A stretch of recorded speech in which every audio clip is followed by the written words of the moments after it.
Ulu Tanrı'nın adıyla. سلام دوستان عزیز، انصاف علی هدایت هستم و با برنامه 37م از مهندسی جهل در خدمت شما هستم. همونطور که بارها عرض کردم در این برنامه تلاش میکنیم که نشون بدیم یک نوع مهندسی داره از بالا که بعضا میتونیم بفهمیم عواملش کی هستن، بعضا نمیتونیم بفهمیم. برنامه هایی رو اجرا میکنن که ما رو در مسیری که زاده شدن ما، حیات ما و مرگ ما به نفع اونها باشه، ما رو مهندسی میکنن، کانال میسازن. قبل از اینکه ما به دنیا بیایم کانال رو مهندسی کردن، یک کانالی رو ساختن. ما وارد این کانال میشیم با زاده شدنمون. خیلی کم ممکنه که یه جایی این کانال سوراخ بشه، بعضی ها بتونن برن بیرون از کانال و داخل این کانال بزرگ میشیم. داخل این کانال برای منافع اونها کار میکنیم، زندگی میکنیم، تلاش میکنیم، ازدواج میکنیم، بچه دار میشیم، بیمار میشیم، بیمارستان میریم، بالاخره دیگه ماشین میخریم و خونه میخریم. اینا همش برای منافع یک گروه خاصی، ظاهرا برای خودمون زندگی میکنیم، اما اینجوری نیست. در حقیقت برای یک عده یا یک سیستمی که این مسیر رو مهندسی کردن داریم کار میکنیم. اینها هر چی دلشون بخواد اجازه میدن به ما به نفع اونها باشه، منافع اونها رو تامین در دراز مدت و میان مدت منافع اونها رو تامین بکنه. اجازه میدن ما با این مسئله آشنا بشیم. اگر چیزی منافع اونها رو ضرر بزنه اون رو حذف میکنن. یکی از چیزهایی که حذف شده در ایران این هستش که ایران یک کشوری کثیرالملت هستش، ملت نه قوم. هر ملتی برای یک مدتی در مدت تاریخ برای خودش حکومت داشته. احتمالا یه حکومتی قوی تری می اومده اینها رو زیر سلطش می گرفته، اما می گفته خب شما حکومت خودتون رو داشته باشید اما با من بیعت بکنید. تمام، همین کار رو می کردن و یک نوع ملوک طوایفی یا به نوعی فدرالیسم و حتی تکثر گرایی در حاکمیت وجود داشت. همه این ملت ها پول خودشون رو داشتن در زمانی که پول رایج شده بود، فرهنگ خودشون داشتن، زبان خودشون رو داشتن، آموزش های خودشون رو داشتن، تاریخ خودشون رو داشتن، دین خودشون داشتن، فلاسفه خودشون داشتن، قهرمانان خودشون رو داشتن و هر ملتی مشخصه خاص خودش رو داشت. برای همین هم وقتی به جغرافیای اون منطقه‌ای که الان اسمش ایرانه قرار گرفته نگاه میکنیم، میبینیم که هر کشوری با مردمانی نام گرفته. یک کشوری رو بهش میگن هندوستان، یکی رو میگن بنگلادش، پاکستان، نمیدونم افغانستان، ترکمنستان، تاجیکستان، همینجوری بگیرید دیگه. یعنی هر جا که میرید یه چیزی هست بر اساس، حتی ارمنستان. اینها رو میبینی که البته این اسامی هم به معنی مثلا فندقستان، آرامستان، نمیدونم بوستان، گلستان، جاهایی که از یک گونه یا از یک نژاد یا از یک طایفه یا از یک زبان، از دین که با هم یه روابط بسیار نزدیکی دارن، از اونها تشکیل شده. مثل بادامستان، سیبستان، گلستان، توتستان. اینها یعنی اونجا اکثریت مطلق توته، نه اینکه چیز دیگری نیست. وقتی به این جغرافیا هم نگاه میکنیم میبینی که هر کسی جای خودشو داره. حالا وقتی هم داخل چیزی که الان ایران هستش میایید، ایران امروزی، میبینی که اینجا هم هر ملتی جغرافیای خودشو بر اساس زبانش هم اکثرا داره. یکی میگه من کردستانم، یکی میگه من لرستانم، یکی میگه من ترکستانم، یکی میگه من آذربایجانم، یکی میگه من چیزم. تنها جایی که به خودش چیزی نمیگه فارساست و فارسا معلومه که خیلی دیر به اینجا اومدن. یعنی از همین اسمها مشخصه که و انکارشون، یعنی خب خودشون انکار میکنن دیگه. این ما چی کار بکنیم؟ میگن آقا ما در ایران نه زبان فارسی به کسی تعلق داره، به قومی و ملتی تعلق نداره و خب از هندوستان هم اومده. حالا دوستانی که یه مقدار عمرشون بالاتره میتونن به خاطرشون بیارن که در زمان پهلوی تمامی مجله ها آمیخته و پر از مطالبی درباره این بود که زبان فارسی با سانسکریت ارتباط داره و ما از هند اومدیم. از این حرفا اینا خیلی زیاد بود، ولی الان دیگه اونها رو میخوان بذارن کنار و بگن که نه آقا من اصلا ما تو ایران زاده شدیم و اینجا چیز شده. نه، یه چیزی بود اصلا در اون مقطع ایرانی وجود نداشت. حالا آذربایجان خودش بخشی از ترکستانه که الان دیگه شکر خدا این چیز رو تغییر دارن میدن. آسیای میانه به جای اینکه آسیای میانه گفته بشه دوباره ترکستان گفته میشه، برای اینکه این منطقه کلا از استانبول هم یعنی در اصل از اواسط اروپا، از وسط‌های اروپا گرفته تا رفت چین، یک کمربند بزرگ ملتی بوده به نام ترک و این سرزمین ها وطن ترک بوده برای تاریخ بسیار طولانی. حالا این کسان یا سیستمی که داره در ایران مهندسی جهل میکنه، مثلا این رو انکار میکنه که آقا اینا ترک هستن، اینا عرب هستن، اینا بلوچ هستن، اینو انکار میکنه، میگه این ترک زبان شده، اینم عرب زبان شده، از این حرفا، برای اینکه منافعش در اینه. در نتیجه ما با یک هستیم، با یک شستشوی مغزی، با یک سیستمی که جهل رو داره ترویج میکنه. یکی از اونها اینه که آقا میگن ترک ها، شاهان ترک عقل نداشتن، فقط این یکی دو تا این فارسی که احتمالاً در دربار ترک ها خدمت میکردن، خادم فارسا بودن، ترک ها بودن، احتمالاً اینها خیلی دانشمندان وزیران باهوش و دانشمند از این حرفا میگن اینها بودن، در حالی که اینها یکی از عواملی بودن که ترک ها در خدمت داشتن و سلاطین ترک و استراتژیستای ترک، اندیشمندان ترک قضیه رو آماده کرده بودن. و اینا میگن که آقا همین ترک ها اومدن چون زبان نداشتن، اینا اومدن زبان فارسی رو تأکید کردن، زبان فارسی زبان چیز شد، ترک ها شد، نمیدونم چون شاه ها شعر گفتن به این زمان پس زبان رسمی بوده. حالا اینا همش دیگه چلکه و ما هم پذیرفتیم که ترک ها آقا زبان اگه داشتن چرا رفتن زبان فارسی رو نوشتن؟ چرا؟ چون نمیدونیم، به ما نگفتن، تو مدرسه و دانشگاه درس نخوندیم ببینیم که ترک ها در مقابل مثلا هر 1000 جلد کتابی که به زبان ترکی نوشته شده، یک جلد به زبان فارسی نوشته نشده. حالا اینو وقتی بگیم دیگه ما در این برنامه تلاش میکنیم این کتاب‌های ترکی رو یکی یکی یا دو تا در هر برنامه معرفی بکنیم. با اجازهتون همین الان چه دوستانی که در یوتیوب به طور زنده دارن میبینن یا بعداً خواهید دید، دقت همین الان داریم میریم کتابی رو که قبلا در حضور شما دانلود کرده بودیم رو باز بکنیم و ببینیم که دیروز تا کجا خوندیم. از همونجا شروع بکنیم به خب ما منشآت ویسی رو خوندیم، منهاج فکر میکنم که بله دیگه، مقنطرات رو دیروز خوندیم، دیروز این 3 کتاب رو خوندیم، مقتل حسین شازده، مقنطرات هندسه که مربوط به استرولاب و اندازه‌گیری جغرافیای زمین، این ساعت 24 ساعت ها، اینها به اضافه اجرام سماوی آسمانی یعنی نجوم رو هم دیروز خوندیم و بعد منشآت ویسی رو هم خوندیم که انشانویسی ها یا نامه ها و چیزهایی که نوشته خیلی ادبی بسیار سخت که آدم میخونه، منی که مثلا نتونستم بفهمم که موضوعش بالاخره چیه. حالا بخونیم یا یه مقدار فقط معرفی بکنیم، نه اینکه کتاب نمیخونیم، در اصل برای ما کافی خواهد بود. منهاج الفقرا ببینیم چی هستش. منم برای اولین بار همین الان که این کتاب رو باز میکنم، اول یه نگاه کوتاهی به خود کتاب داشته باشیم ببینیم اصلا چه شکلی هست.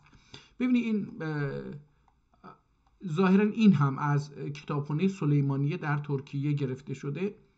یک کتابی است به این شکل جدول بندی شده، خیلی زیبا خط کشی شده، بس اینجا یه چیزایی نوشته شده. حالا این یه ظاهرا نمیدونم چی هست، چی میتونه باشه، من تا عمرم یه چنین چیزی رو ندیده. احتمالاً دوستان حدسی که میزنم اینه این فهرست کتاب هست، کتاب قسم. حالا برمیگردیم به نظر من این فهرست کتاب هست و از اینجا کتاب شروع میشه. حالا خطشو فکر نکنید، فقط میخوایم صفحهشو ببینیم که چه شکلیه. اینجا میبینیم با چسب اینجا رو چسبوندن، یعنی این کتاب آسیب دیده ظاهرا. اینجا ها رو میبینیم مرکبش به هم ریخته، یکی دو جا اینهاش میبینیم که اینجا آسیب دیده. از این صفحه هم برعکس کتاب‌های قبلی که خیلی دقیق اینجا هم شروع سطر هم پایان سطرها یک اندازه بود، اینجا میبینیم که سطر قوس داره، مجموعه سطرها شکمش داخل هستش. به نظر میاد که خطش خیلی زیبا نوشته شده، احتمالاً من هم بتونم بخونم. اینجا بالا رفته خط، اینجا به هم خورده، این به این کپی شده اینجا، برای همین اینجا خوندنش خیلی سخت خواهد بود. آب رفته داخل کتاب، اینجا بالا آب رفتگی رو میبینیم، حاشیه های کتاب هم آب رفتگی رو و علائم تاریخ رو ازش میبینیم. اینجا خط کشیده زیر بعضی از اینها. این کتاب در 1097 نوشته شده و در 460 صفحه. خب ما نمیتونیم همه این صفحه ها رو ورق بزنیم ببینیم. من فقط الان مثلا برم به صفحه 100 و این 54 دو تا صفحه هست، چون دو تا صفحه هست میشه 108. اینجا مثلا صفحه 108 رو نگاه بکنیم ببینیم که چی هست. یا حالا میبینیم که روی بعضی از کلمات عربی یا قرآنی یا احادیث خط سرخی رو کشیده. دوباره بریم مثلا بریم 200 و حالا اینجا فکر کنم 121 هست اگر اشتباه نکنم، 121 و 2 اینجا میشه. اینجا هم دوباره با کلمات قرمز و جمله ها رو عوض کرده، پاراگراف رو عوض کرده و با خط مشخص میکنه. اینجا هم یک چیز هست. کتاب اینجاها میبینید حاشیه هاش خیلی کدره و تقریبا اینجا خیلی خوب چیز نشده، نگهداری نشده. بریم صفحه آخر این کتاب، ببینید اینجا آب خیلی اومده، خیلی آسیب زده. احتمالاً این از صفحه این داخل، از این صفحه کپیش افتاده به اینجا.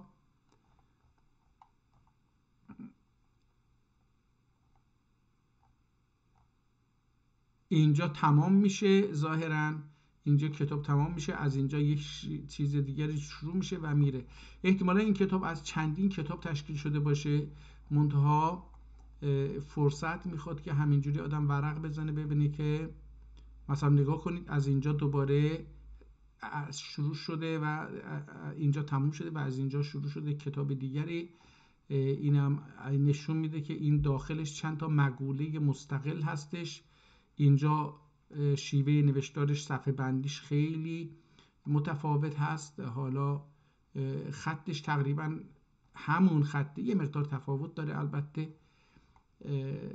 دوباره اینجا برمیگردیم یکی دو صفحه پایین تر ببینیم که آیا کتاب دیگری هم میتونیم ببینیم. خیلی اینجاها دیگه آسیب دیده، معلومه که کتاب یه جوری بوده که یه طرفش خیلی آسیب دیده، طرف پایانی به طرف، حالا مثلا فرض بکنید روی زمین بوده یا روی میز بوده، اون طرفی که اسم کتاب هست جلدش اون بالا بوده، اون طرفی که آخر کتاب اون زمین بوده. آب خیلی کشیده یا رطوبت خیلی وارد اون قسمت شده و متاسفانه کتاب از نظر ظاهری آسیب دیده. امیدواریم که بشه این رو حفظ کرد و نذارن از بین بره. این تناب هایی که اینجا میبینید، نخ هایی که اینجا میبینید تناب نیست، این نخ هایی که اینجا میبینید این در گذشته کتاب ها رو اینجوری میبستن که اینها از هم جدا نشن. الان چسب میزنن و بعد یکی دو بار که دم ورق میزنه میبینی که صفحه ها جدا میشن. خوب هم صفحه بندی چیز نمیکنن، چسب نمیزنن که اینها جدا نشن.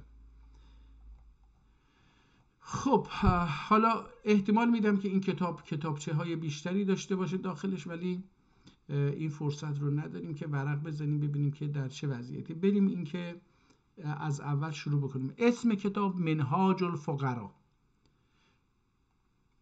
حالا ببینیم که موضوعش چیه. اینجا من فکر میکنم که داخل این کادرها از مثلا صفحه 8 قسم اول اون بابی شامل در باب اول ماهیت چی و فقرانون اختلاف مشاربی بیانی. هر کدوم اینها اینجا صفحه 14 19 اینجا اومده در هر صفحه چه چیزی هست اون رو به این شکل صفحه بندی کرده تا صفحه در بیان توحید درجه دهم بیان توحید که 186 شروع میشه و تا آخر کتاب احتمالا میره، ولی به آخر کتاب دیدیم که یکی دو جا کتابچه های جدیدی هست. حالا اینو یه ذره بزرگتر بکنیم که ببینیم میتونیم بخونیم، ببینیم که به چه زبانی هست. بسم الله الرحمن الرحیم. الحمد لله الذی علمنا علوم الدینیه و الدینیه و علمنا علی الشریعة المصطفویه و الطریقة المولویه و کلمنا به کمالات المشایخ و تحملنا به کمالات المشایخ الاتصافیه الصوفیه و کلمنا فی میقات قلبنا بالکلمات القدسیه بلا حرف ولا صوت ولا کیفیت ولا کمیت التي لا تعرف اسرارها الا اخذه. حالا این چیه؟ اخذه هم نیست. الطائفه الالیه. فسبحان من جعل الشریعه و الطریقه عین الحقیقه ولكن الغفلاء غافلان لا يفقهون بالقوة النظرية والبدعة والزلال عین العقوبة والنکال ولكن الغفلاء لا يشعرون.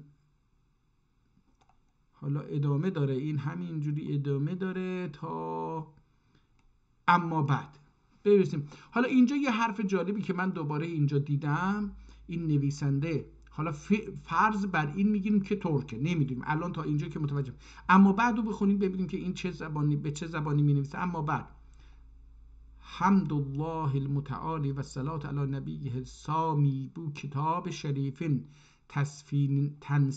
تصنیفینه باعث و بادی و بو تصنیفینه باعث و بادر دمادر و بو مجموعی لطیفون تالیفینه علت غایی اولدور که بو فقیر مولوی اعنی من میگم اعنی کلمه عربی است یعنی مراد من، که بو فقیر مولوی اعنی شیخ رسوخ الدین، احتمالا رسوخ الدین اولاجاقته یا رسوخ الدین اسماعیل ابن احمد علا نقروی چی الله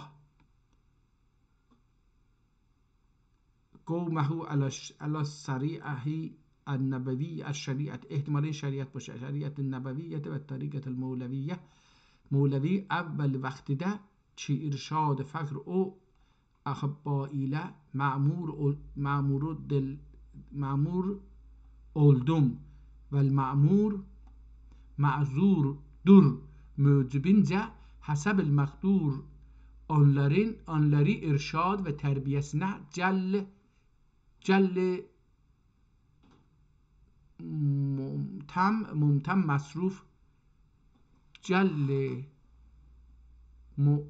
متمم، احتمالا حالا یا ممتم مصروف و محصور قلدم کرد مکه. حالا gördüm که اکثر هیتمیزه و شکل و صورت میزه. حالا ببین از اینجا به بعد متوجه شدیم که این کتاب ترکیه. خب از اینجا به بعد متوجه شدیم کتاب ترکی. اما برگردیم از اولش. یک جمله گفت که در داخل این خیلی متفاوت بود برای من. علمنا شریعت المصطفى. اولش میگه که خداوند الحمدلله الذی علمنا علوم الدینیه، خداوند به ما علوم دینی رو یاد داد. نمیدونم این منظورش چی هست علوم دینی رو. احتمالا مثلا قرآن رو میگه برای اینکه در اونجا در مورد هر چیزی کلامی، بعضی چیزها کلامهایی رو از طرف خداوند هستش، فکر میکنه که مثلا اونها علوم دینی هستن. و دینیتو و علمنا علی الشریعت، دیگه از دین هم ما به شریعت پی بردیم که شریعت مصطفوی و طریقت مولوی هستش. حالا ببینید یک نوع چیز دیگه، حالا بقیه ادیان رو به رسمیت نمیشناسه، غیر مولوی ها رو به رسمیت نمیشناسه. مولوی حالا یه طریقتیه در اسلام.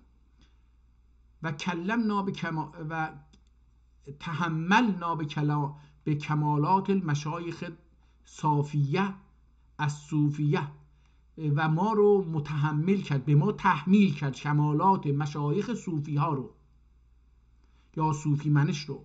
و کلمنا فی میقات قلبنا، و این با ما سخن گفت، یعنی خدا فی میقات قلبنا، در زمانی که قلب ما میقات داشت، یعنی دیدار داشت، بالکلمات القدسیه، با کلمات قدسی این کلمنا کرد، با ما سخن گفت با کلمات قدسی با قلب ما، بلا حرف. این کلماتی که بدون حرف ولا صوت، بدون صوته. نگاه کنید شما یه تکلمی رو فرض بکنید که درش حرف نباشه، یعنی مثل این کتاب که حرفه نوشته روی هیچ چیزی نباشه، و اینکه من از دهنم در میاد، اینا حرف نیست، اینا صوتن. لذا میگه که ولا صوت ولا کیفیت. در این مثلا کیفیتش چی؟ سرد باشه، گرم باشه، تیز باشه، گرد باشه، کند باشه، از اینجور کیفیت هم نداشته. ولا کمیت، و این که مثلا خیلی زیاد باشه، خیلی کم باشه، یکی دو تا باشه، 10 تا باشه، اینجور چیزا هم نبوده. التی لا یعرف اسرارها، یک چنان کمیت و کیفیت و لا صوت و لا حرفی هستش که لا یعرف اسرارها، اسرار اون رو کسی نمیفهمه الا من نویسنده، الا اخذه الطائفه العلیه، الا که یه طایفه اون رو علیه، طایفه بزرگان اون رو دریافت بکنن. حالا مقصدش بعضی از پیغمبران هستش، احتمالاً بعضی از بزرگان دیگه‌ای که تو عرفان و اینها بودن، اینها هستش. این کلمه، این قسمتش خیلی مهم بود.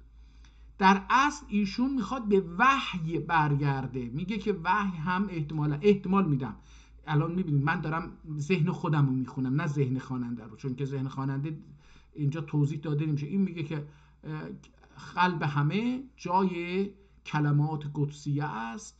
اگر این قلب من و شما هم اینجوری باشه، بس قلب پیغمبر هم چون انسان اینجوری باشه، این آیه هایی که بهش، قرآنی که گفته میشه به پیغمبر نازل شده، این کلمات قدسیه هست، مقدسیه، که نه حرف داره، نه صدا داره، نه کیفیت داره، نه کمیت داره.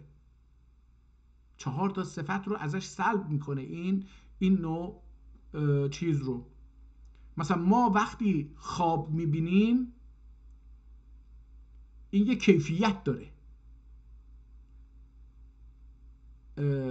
کمیت داره، یه زمانی توش طول میکشه، یه اعمال رفتاری انجام میگیره، بعد داخلش رنگ هست، داخلش حرکت هست، زمان هست، یا همه چیز داخل اون خواب هست. ولی این میگه اون حالت یه حالتیه که نه کیفیت داره، نه کمیت، نه صدا داره، نه حرف. نمیدونم، شاید یعنی این آدم احتمالاً به یه جایی رسیده که این یه چنین حسی رو تحمل کرده، حس کرده که داره این حرف رو میزنه، وگرنه مثلا منی که حس نکردم نمیتونم. حالا بعضیا میگن که آقا ما با 3 بعد جهان مادی روبرو هستیم، ولی این جهان مادی مثلا 7 بعد داره، 12 بعد داره. حالا نمیدونم اینا از کجا در میارن. وقتی شما نمیتونید بیش از 2 بعد، 3 بعد، 4 بعد ببینی، چطور میتونی مثلا بری 12 تا بعد ببینی؟ چون من ندیدم نمیتونم بگم که وجود داره نداره. ممکنه وجود داشته باشه، ممکنه وجود نداشته باشه. در نتیجه این چیزی هم که ایشون داره ادعا میکنه ممکنه وجود داشته باشه، ممکنه وجود نداشته باشه. شاید هم بخواد مثلا حضرت رسول رو بری بکنه از اینکه مثلا صدا شنیده، یعنی اون چیزی که میگن وحی، مثلا جبرائیل اومد صدا داد، این رو مثلا میخواد بگه نه اینجور نمیشه، چون که اون وقت یه وضعیت مادی هستش که ممکنه گوش من نشنوه. مثلا ما خیلی از موجودات هستش که صداشون خیلی بلنده ولی نه به قدری که ما گوشمون بشنوه، مثل موچه ها و اینها. یا بعضی صداها خیلی خیلی بلنده اصلا گوش ما توانایی شنیدنش نداره، مثل چرخش زمین، اون صدایی که در اثر چرخش ایجاد میکنه و ما مثلا اونقدر بلنده که ما اونو نمیشنویم و داخل اون صدا ما این صداهای خودمون رو میشنویم. مثلا من حتی از اون هم ذهنیتی ندارم، یعنی اینجوری بگم براتون. حالا از اینجا که بگذاریم این کتاب ببینیم که چی هستش. حالا المأمور و معذور موجوبین جه حسب المقدور onları ارشاد و تربیت نه جل ممتم مصروف و محصور گلدم. gördüm ki اکثر هیئتimiz و şekil و صورتimiz دادلان صورتimizde olan فقر ol fugara ol sultanul اولیا و برهان الاسفیا و عنوان الاتقیا اعنی مولانا و مولا العارفین حضرتlerinin چی اینجا نائب ولدوغی و نائب نمیدونم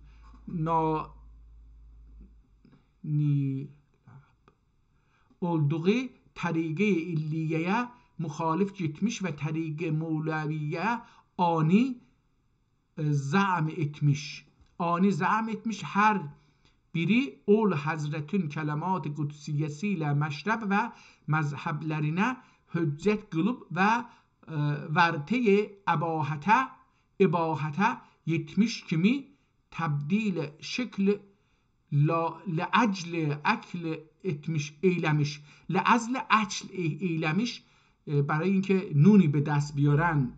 نگاه کنید خیلی زیبا گفته اینجا، درست عربی رو استفاده کرده ولی خیلی زیبا گفته. هر کسی اومده از سخن ایشون استفاده کرده تا یه نونی به دست بیاره. تبدیل شکل لعجل اکل eylemiş و نفس سلوکن و لذت سلوک احتمالا نمیدونم معلوکیدن، نمیدونم این چی بخونیم اینو. ببینید این دوستان، این به هر حال خط دستی و خوشنویسی هستش و تا مادامی که به این خط عادت نکنیم و با کلماتش آشنا نشیم، بعضی جاها طبیعیه که یا نتونیم بخونیم یا اشتباه بخونیم. در روند مطالعه کتاب چشم ما و مغز ما به این حروف به این اشکالی که حروف گفته میشه و چگونگی بازی کردن قلم با اینها و چسبوندن به همدیگه آشنا میشه و یواش یواش ما با این خط میتونیم انس بگیریم و این خط رو بخونیم. بی بهره، مثلا ببینید الان اینجا من متوجه شدم که این ه هستش، این اباهه هم اینجا شو دیده بودیم، اینجا هم سلوکیدن نمیدونم این اینجا این کلمه رو اصلا نمیدونم چیه. معلوکیدن معلو، آخه این ملوک نیست معلوکه، نمیدونم معلوک یعنی چی. معلوکیدن بیف بهره qalmış و بعضی آن علم و معرفتن شجر بلا ثمر کی کی خالی علوب کی احتمالاً کی خالی علوب شریعت و طریقتی bilmemiş ve adab و erkan nizler tuymamış erkanizler tuymamış ve bazıları dahi egerçe bu zikr olunan sıfatlerde terakki edip ilm-i marifet tahsil kılmış ve adab و şeriat ve tarikat ni vecihi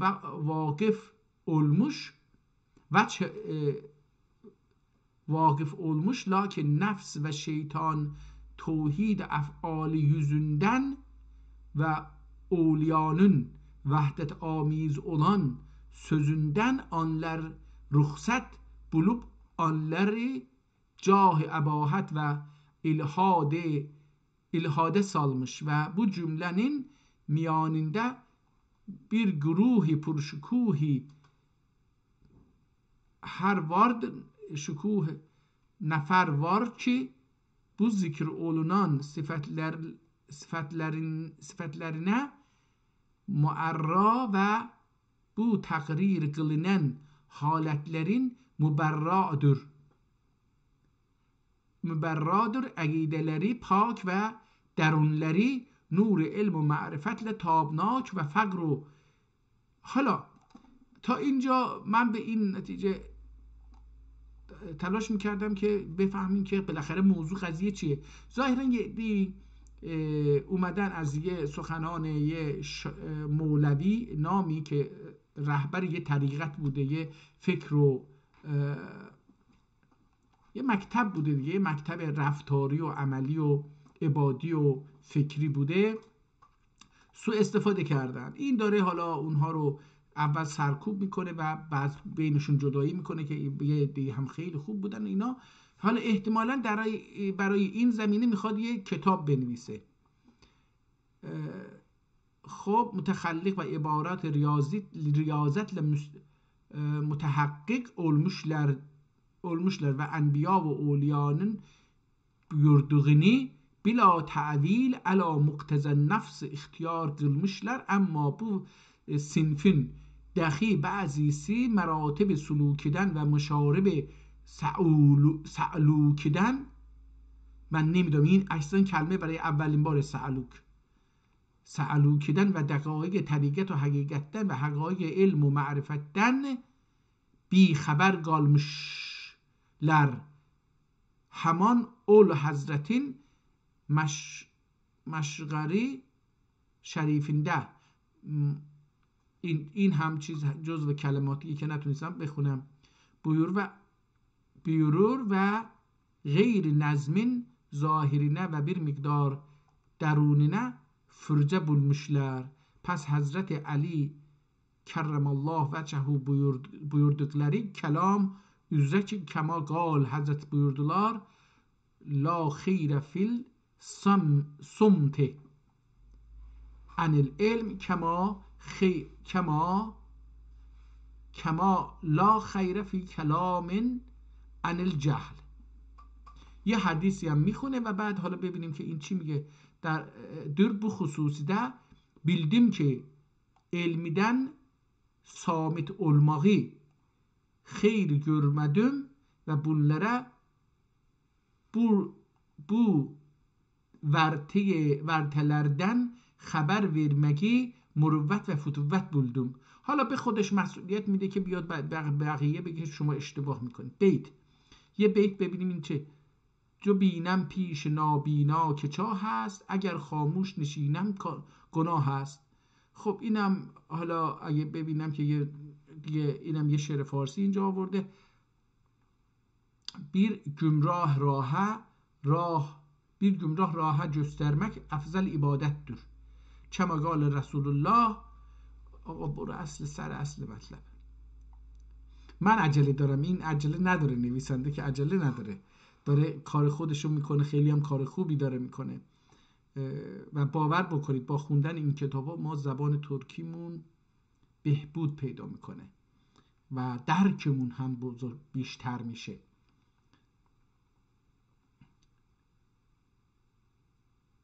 Bir kimse bilmez yol gösterse ol neferan irşadi ilye muhtedi olsa ol mürşidül cumel mürşidül haml devlet ve şmul saadettir ve aşmel saadettir kema gâle sallallahu aleyhi ve sellem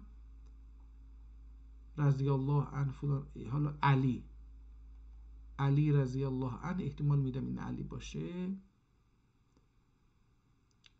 بعثه انه حین بعثه الی الله علی رضی الله تعالی عنه حین بعث الی الیمین لئن یهدی الله بک رجلا واحدا اخیرا لك مما یطلع علیه الشمس و تغرب و اول عامل اولان.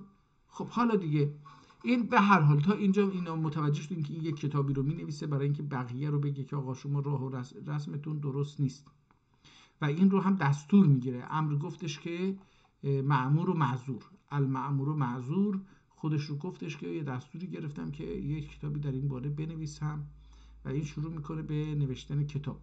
با اجازهتون حالا اینجا 2 صفحه خوندیم، بریم صفحه 100. اینا اینجا 200 ببینیم یه جایی میتونیم که یه جایی باشه که شروع بکنیم. تلاش میکنیم از این صفحه یه جایی رو شروع بکنیم. olur پس جوارح و اعضا دخی آنون متابعت قلور. آنه آکه نیست، این آنه متابعت قلور. اما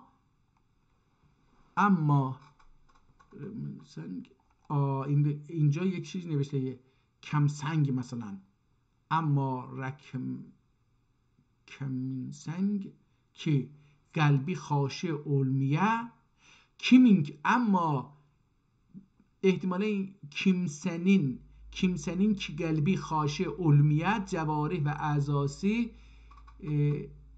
فکر میکنم این نفر باشه، چی باشه، خاشه و خازه علمه نتکیم علمیه یا علمه نتکیم رسول حضرتleri bir kimseyi salavat de yemin و yesare mültefit gördü. buyurdular ki لو خشی قلبه هذا الرجل لخشب جوارح. اگر قلب این آدم خشوع داشته باشه جوارحش هم، اعضای بدنش هم خاشع میشه. پس عدم خشوع ظاهر از ظاهر عنوان الباطن. میگه که اگر ظاهر انسان خاشع نیست این نشون میده که باطنش هم اینجوریه. از ظاهر عنوان الباطن، ظاهر من میتونم بگم اینجوری ترجمه بکنم، نمایشگاه باطن هستش. ظاهر شما نمایشگاه باطن شماست. فهواسی üzerine عدم خشوع باطنه دلالت eder والله اعلم. الدرجه الخامس از اینجا بحث جدیدی شروع شد و درجه 5 فی زهد. حالا ایشون میاد طریقه، از اینجا مشخص میشه که ایشون میاد بر اساس اون روش مولانا راه و رسم اون شیوه رو میخواد یاد بده و خب همینطور که میبینی اینجا زهد یعنی چی؟ زهد لغت ترکدر. زهد لغت ترکدرler. زهد در لغت به معنی ترک کردنه و bu qavmun istilahində cəmi əşyadan bil kulliyə rəğbəti isqat eləməkdir. و در لغت bu qavmun یعنی این گروه، یعنی این مولوی ها، در اصطلاح این در زبان این مولوی ها زهد یعنی چی؟ جمیع اشیادن بالکلیه، از هر چیزی که از هر شیئی رغبت، علاقه، اسقاط المکدور، علاقتون رو باید اسقاط بکنید، از بین ببرید. و دنیا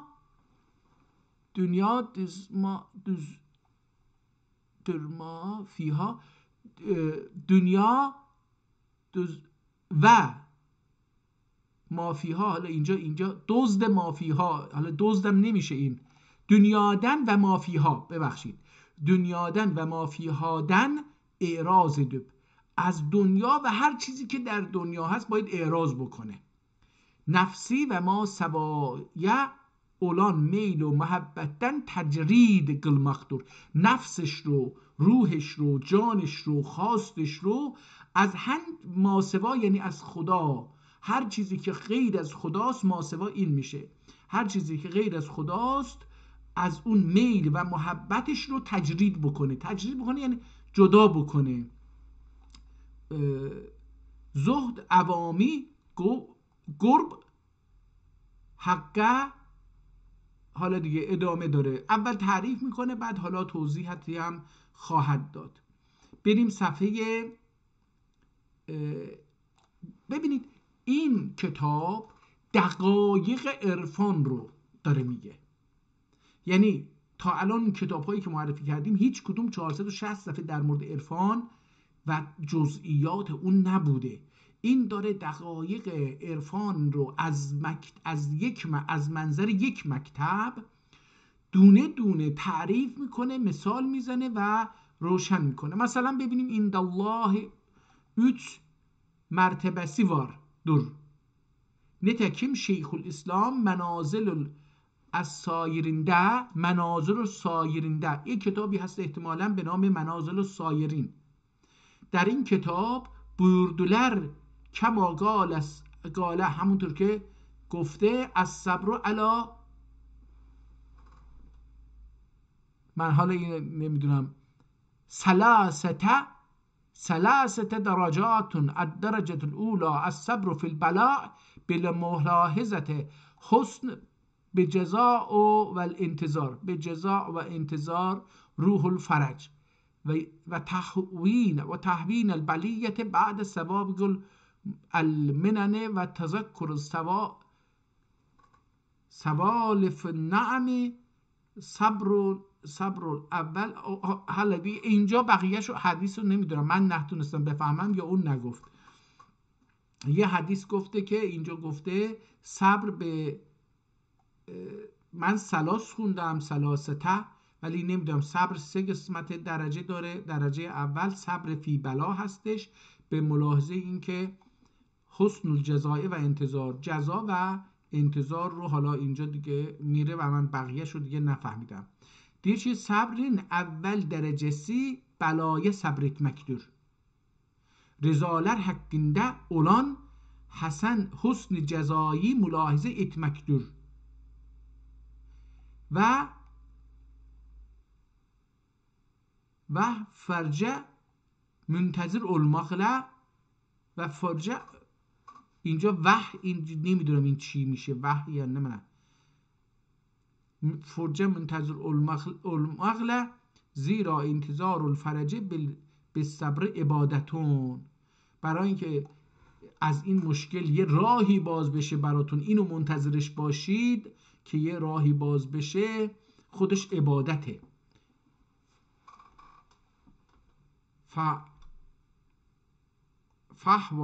حالا اینجا شو دیگه نمیتونم بخونم. خب علتش اینه که آقا عربی هم بلد نیستیم، بعضی لغات رو هم بلد نیستیم. درجه ثانیه هم اینجا داره توضیح میده که چی هست، احتمالاً همون درجه اولش اونجا گفت صبر هستش.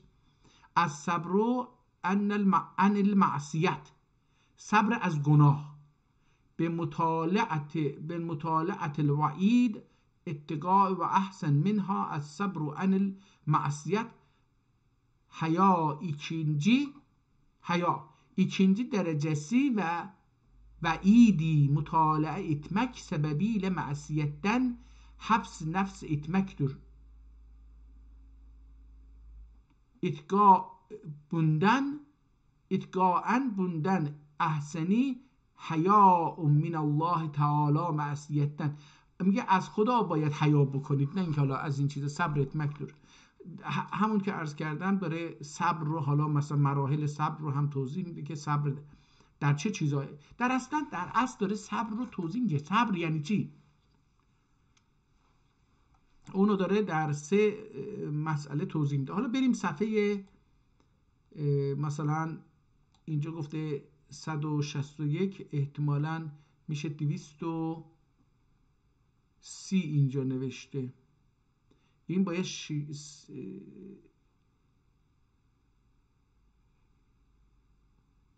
322 باید باشه اینجا. مثلا اینجا این دعای درجه عاشر، درجه دهم غیره بیاننده در. این هم درجه دهم چی هستش؟ ای اخراج بیلنن کی در ای اخی بیلنن کی غیره نعت الهیدرنته. نمیتونم، کم حدیث، احتمالا این اصلا چیز نیست. نعت الهیدرنته کم حدیث صحیح در اولاری حضرت رسول علیه السلام سعد حقنده بگردولار که کما قال ان السعد الغیور دانا آغر من سعد والله. حالا من نمیدونم، این دیگه من قاطی کردم، فارسی و چیز رو قاطی کردم. بریم یه صفحه دیگه که اینجا قرمز چی هست؟ باب سامن مرتبه ولایت اولان درجاتی بیان ایلر. bu babdaki 10 derece şamildir. درجه اول ولایت ندر و ولی کیمدر آنی بیان در. حالا در اینجا ببینید به نظر میاد که برای حالا البته قضیه ولایت و ولایت فقیه اینا بعضیا میگن که حالا این ملا اینجوری، ولایت در قرآن اومده، کلمه ولایت به معنی سرپرستی هم نیست، در معنی سیاسی داره در اصل. ولی در این مکتبی که داریم مولویه داریم میخونیم، اینجا میاد میشینه میخواد ولایت رو تعریف بکنه. ولایت یعنی چی؟ ازش حالا هر 10 تا میگه آقا درجه داره این ولایت. یعنی اینکه ولایت خامنه یه چیزی گفته، خمینی یه چیزی گفته بود و منتظری خدا رحمت بکنه، حالا منتظری رو بهتر از بقیه بود. یعنی وقتی آدم خب بگذاریم، این میگه که ولایت 10 مرتبه هست. خیلی عجیبه، من خودم اینو نشنیده بودم. حالا آدم بخونه اینجا رو ببینه که این منظورش چی هست. 10 مرتبه چه چیزایی رو، خیلی به نظرم بحث جالبی هست که میشه ازش استفاده کرد برای فهم امروز در کشورهای اسلامی و به خصوص در ایران. دید که اینها چی کار کردن و چی کار نکردن. بریم صفحه آخر. نه حالا یک صفحه دیگه هم از یه جایی بخونیم.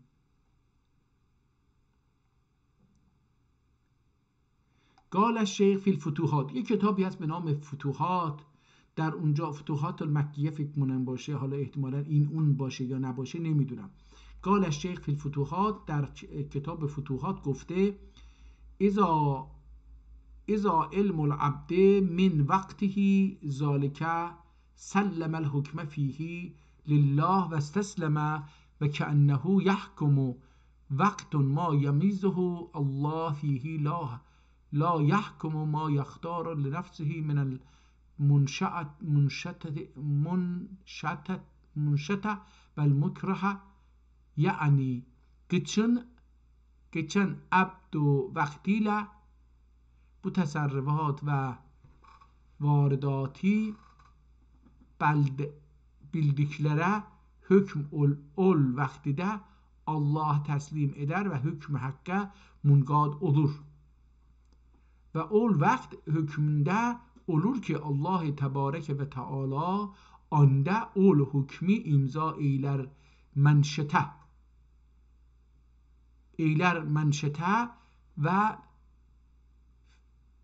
ve mekru dehden kendo nفسی چون. حالا اینجا مکرو چی اینو نمیدونم، هرن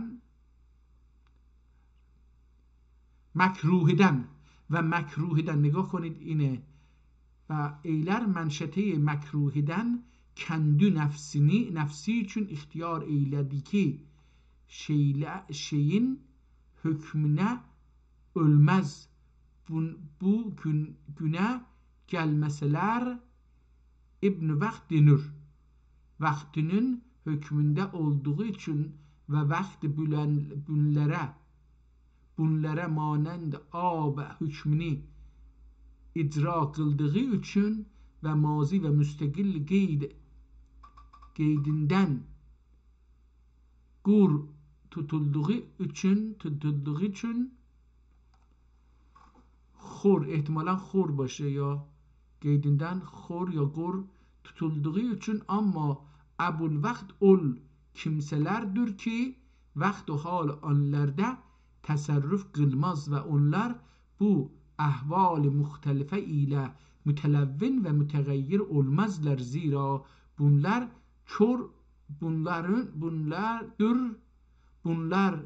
bunlarındır vücuden safi olmuşlar. Bunlar keder vücudiden bunlar ne keder neymiş? Bunlar keder vücudiden فکر کنم keder باشه. Keder vücudiden safi olmuşlar ve rengi masavadan safa bulmuşlardır. Nitekim Hazreti Mevlana böyle bu beyle bu manaya işaret bu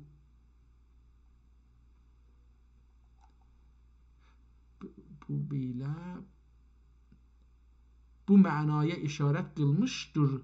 Beyt Sufi İbnül Vakt باشد در مثال لیک صافی فارغ است از وقت حال درجه ثابت. حالا دیگه داره توضیح میده. با اجازهتون بریم آخرین صفحه رو هم ببینیم که البته کاش میتونستیم اون کتاب آخرش رو ببینیم که آخر کتاب چی گفته. اینجا ببینیم یک تاریخی چیزی ازش میتونیم در بیاریم.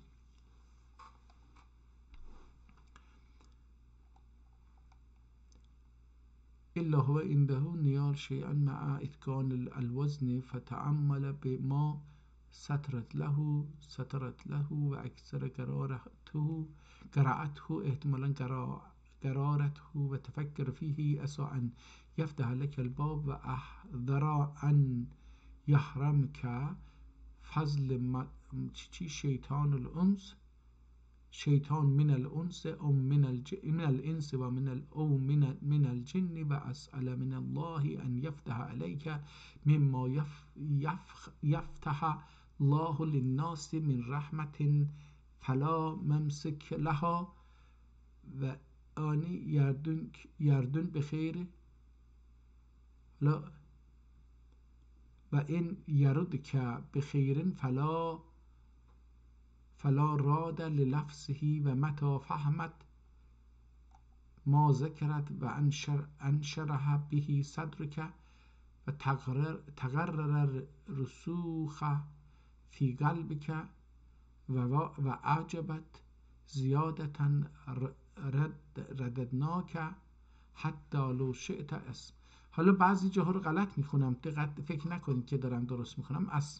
اسمعناک تسبیح حجری و شجری لله تعالی کما قال تعالی و این من شیء الا یسبح بحمده لنسأل الله تعالی ولک التوفیق بفضله.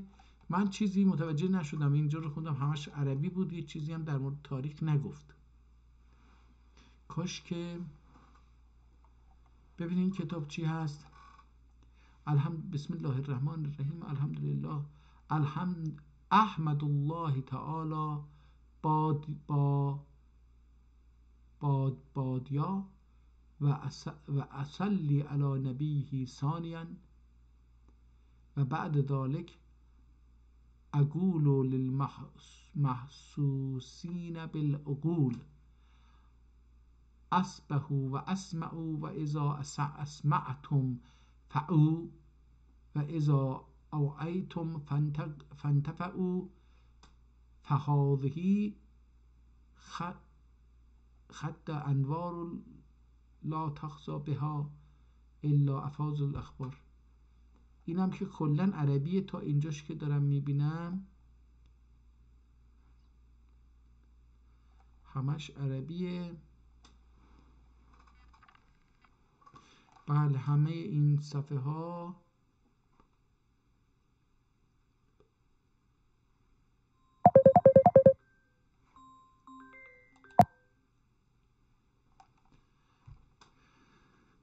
بله این کتاب این قسمت عربیه، هرچی هست عربی هست. در مورد بازم قلوب اینا صحبت میکنه، همش عربیه. از اینجا بگذاریم. پس این کتاب آخر احتمالاً حالا خلاصی باشه، نمیدونم، چون اصل کتاب رو که نخوندیم بفهمه آدم اینو بخونه بفهمه که این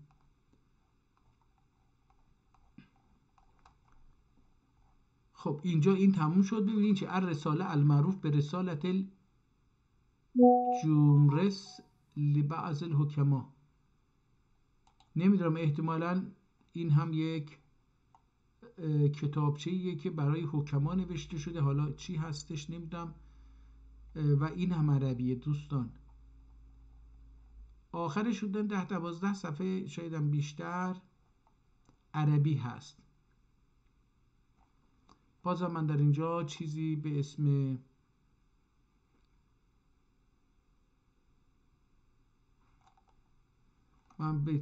تاریخ نمیبینم. نه متوجه نشدیم. حالا این کتاب رو منهاج این مقطع رو ببندیم. مگنترات و منشعات ویسی اینا دیروز بودن. میزان الحق، ببینیم این میزان الحق چی هست. حالا دوستان پس این کتاب اول رو منهاج الفقرا، راهنمای فقرا بگیم. این رو فقرا هم گفتش کسایی هستن که از شناخت خدا فقیرند. حالا اینجا بیایم بگیم که کتاب بعدی رو ببینیم. اینو بازم کوچیک بکنیم که ببینیم جلد کتاب اینجوریه. باز این در دوره عثمانی نوشته شده. به نظرم نقاشی که این کتاب خیلی آسیب دیده و دست بچه هم افتاده، احتمالا دست بزرگسالی هم افتاده، دوات و اینا رو ریختن روش. ولی خب اینجا با یه کتاب خیلی حرفه‌ای تری روبرو هستیم.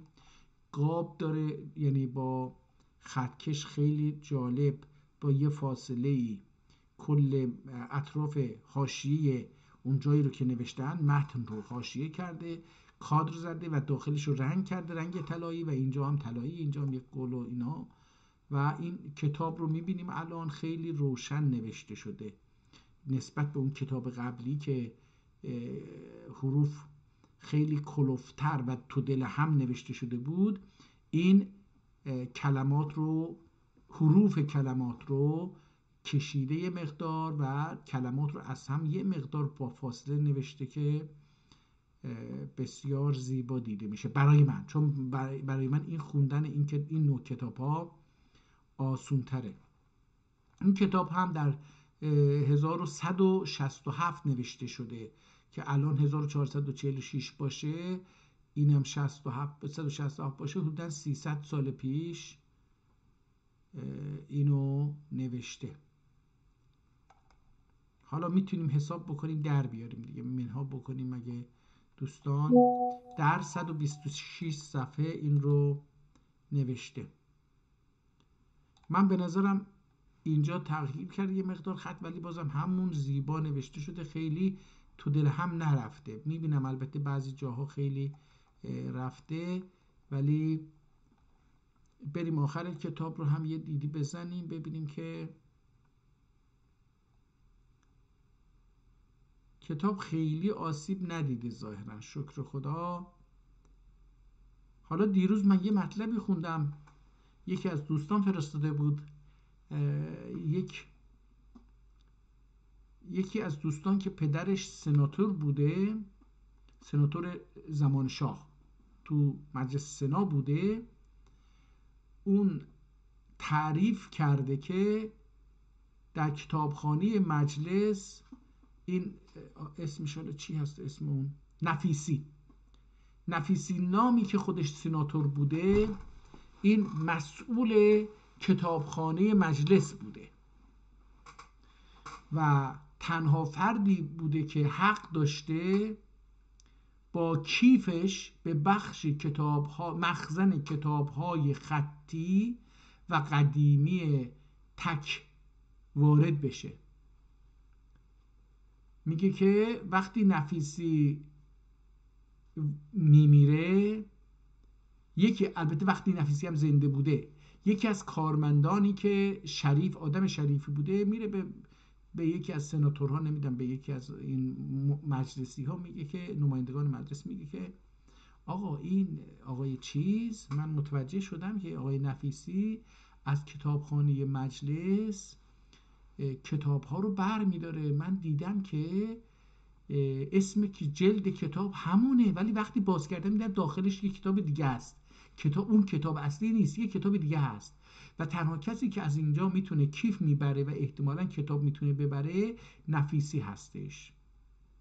میگه رفتن نفیسی رو خونه‌شو، حالا دادستان وقت میاد دخالت میکنه، اون زمان نفیسی رو میرن از خونش 90 کتاب 70 کتاب چقدر کتاب میارن بیرون و میبینن که این بعضی از کتاب ها رو مثل همین حکیمی که در انگلستان انجام داد، این یارو حکیمیه از اون نفیسیه الگو گرفته بوده، درس گرفته بوده، برای اینکه نفیسی کتاب ها رو با چاقوهای بسیار تیز یا تیغ و هر چیزی، این کتاب رو جوری اون صفحه هایی که مربوط به مثلا ترک ها بود اونها رو میبریده و جدا میکرده که متوجه نمیشدن.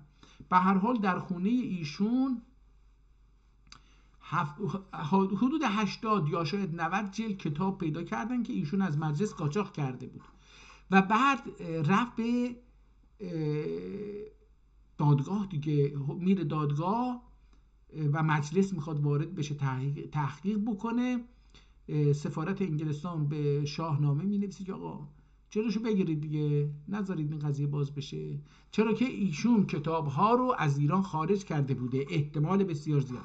حالا برای همین میگم این کتاب‌ها رو حفظ بکنن، برای اینکه انشالله دست دیگه چنین آدم‌های عجیب و غریبه که به خاطر دیدگاه سیاسی خودشون هم انسان‌ها رو میکشند و هم قتل عام به راه میندازن، هم یک کشوری رو، ملتی رو اشغال میکنن و زبانش و تاریخش و فرهنگش و تمدنش و معماریش و شخصیت‌های تاریخش و ادبیش و کتاب‌ها، تمدن کتابیش و مکتوبیش و اینها رو هم از بین میبرن، هم اجازه نمیدن اینها ببینن. این یه مسئله هستش که باید بهش دقت کرد و امیدوارم که بشه این کتاب‌ها رو حفظ کرد. اجازه بدید الان دوباره برگردیم، من حالا ببینم چند دقیقه است داریم صحبت میکنیم. 1 ساعت و 4 دقیقه. حالا همین کتاب رو اگه بتونیم بخونیم کافی هست، این کتاب رو معرفی بکنیم. خب برگشتیم سر سطر و از اول داریم این کتاب رو میبینیم، ببینیم این کتاب چی هست، موضوعش چیه، کی نوشته و چه میشه. هازا کتاب و میزان الحق من المؤلفات کاتب چلبی. میدونی که چلبی ها در دولت عثمانی نقش بسیار مهمی داشتند و چند نسل اینها جزو اعضای اصلی و حتی میتونیم بگیم ستون فقرات اطلاعاتی دولت عثمانی بودند. خانوادان چلبی ها. اکثرا هم وزیر و اینجور چیزا بودن، خیلی پستای مهمی داشتن. همونطور که خاندان قاجار پادشاهی رو حفظ کردن برای 36 نسل گفته میشه، اینها هم احتمالا همون 36 نسل حکومت‌های مختلف در سطح بالا رو حفظ کردن دستشون. این آدم یکی از اینها نویسنده هست، البته تعدادی از اینها نویسنده هستن. این آقایی هم که این کتاب رو میزان الحق اسمش گذاشته، میزان الحق، این کتاب رو میزان الحق اینجا معرفی کردن، در 126 صفحه جناب کاتب چلبی نوشته. بسم الله الرحمن الرحیم. الحمدلله الذی جعل العقل حجه. ببینید اینجا به عقل تأکید میکنه. ما الان از عقل گذاشتیم به شریعت و ملا چسبیدیم، دروغهای ملاها چسبیدیم. فرقش در اینه. و متاسفانه بعضی از دوستان ما وقتی صحبت میکنن ملاها رو اساس میگیرن، نمیگن که آقا خب اینها یه نهله‌ای در اسلام هستن، یه فکری در اسلام هستن که متاسفانه مردم به خاطر اینکه راحت تر باشن به اینا پناه بردن. چون بقیه نهله ها بسیار مثلا فکر کردن خیلی سخته. واقعیت اینه، فکر کردن، اندیشیدن و خطا کردن. چون که فکر کردن یعنی عمل کردن در است.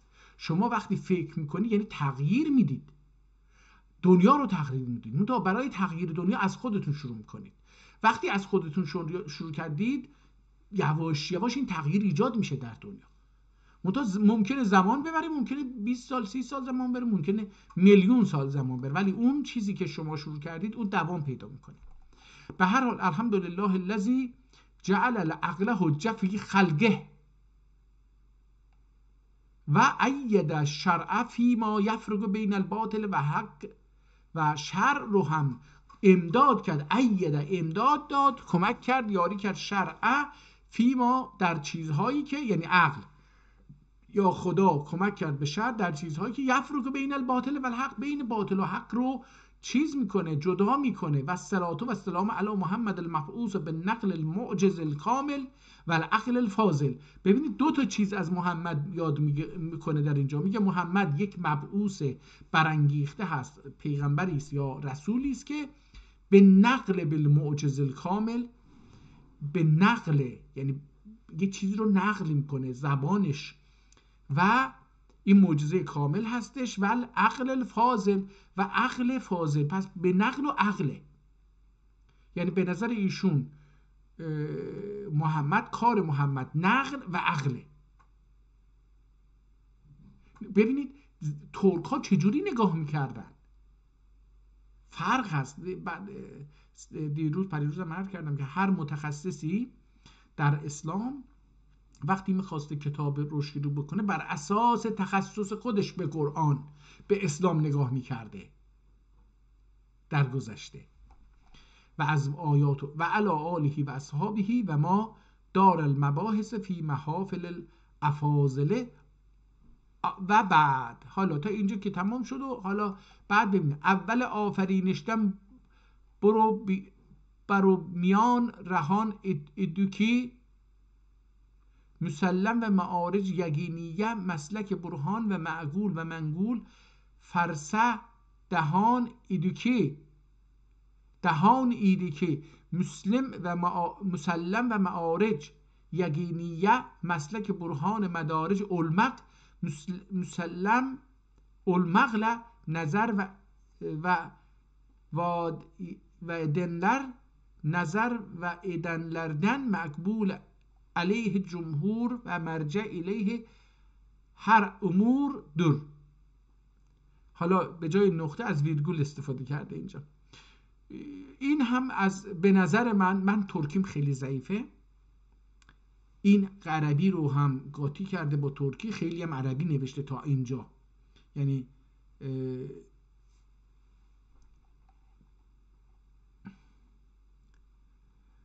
بعض الناس وسواس و خناس اغواسیل طریق برهانی گویوب و حماقتن زنیات و وهمیات ایله برهانی معارض گستین ادوب.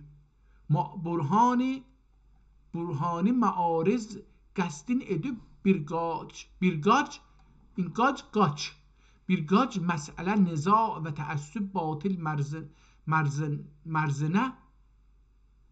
مرزینه مبتلا olup سلفده احتمالا سلفده همون میشه سلفده یا سلفده gecen taassüp cenenlerin ve bu erbab himagetün batil cidalleri gattale ya gattale mudi المغله مودی نمیدونم معنی چی، مثلا در چه زبانی هست مودی، معدی المغله احتمالا باشه، قتاله معدی المغله az kalmıştı که محاربه به سیف له. من خیلی چیز می نویسه میگم متوجه نشدم چی شده بود که یهو مثلا برهانی رو یه بحثی رو میکردن، حالا یه جوری شده که قاطی شدن میخوان شمشیر بکشن روی هم. میگه az kalmıştı که محاربه به سیف له، یعنی کم مونده بود که این دعوا و بحث هایی که مثلا عقلی میکردن برهان و اینها، حالا به خاطر برهان غیوب، یعنی برهان رو ول کردن از حماقت و ظنیات و وهمیات. ایله برهانی معارض گستین ادب، یعنی برعکس برهان از ظنیات و حدسیات و گفتش که از وهمیات استفاده کردن در بحث. میگه که آقا اینا دو تا بحث متفاوته دیگه، کار به جایی کشید که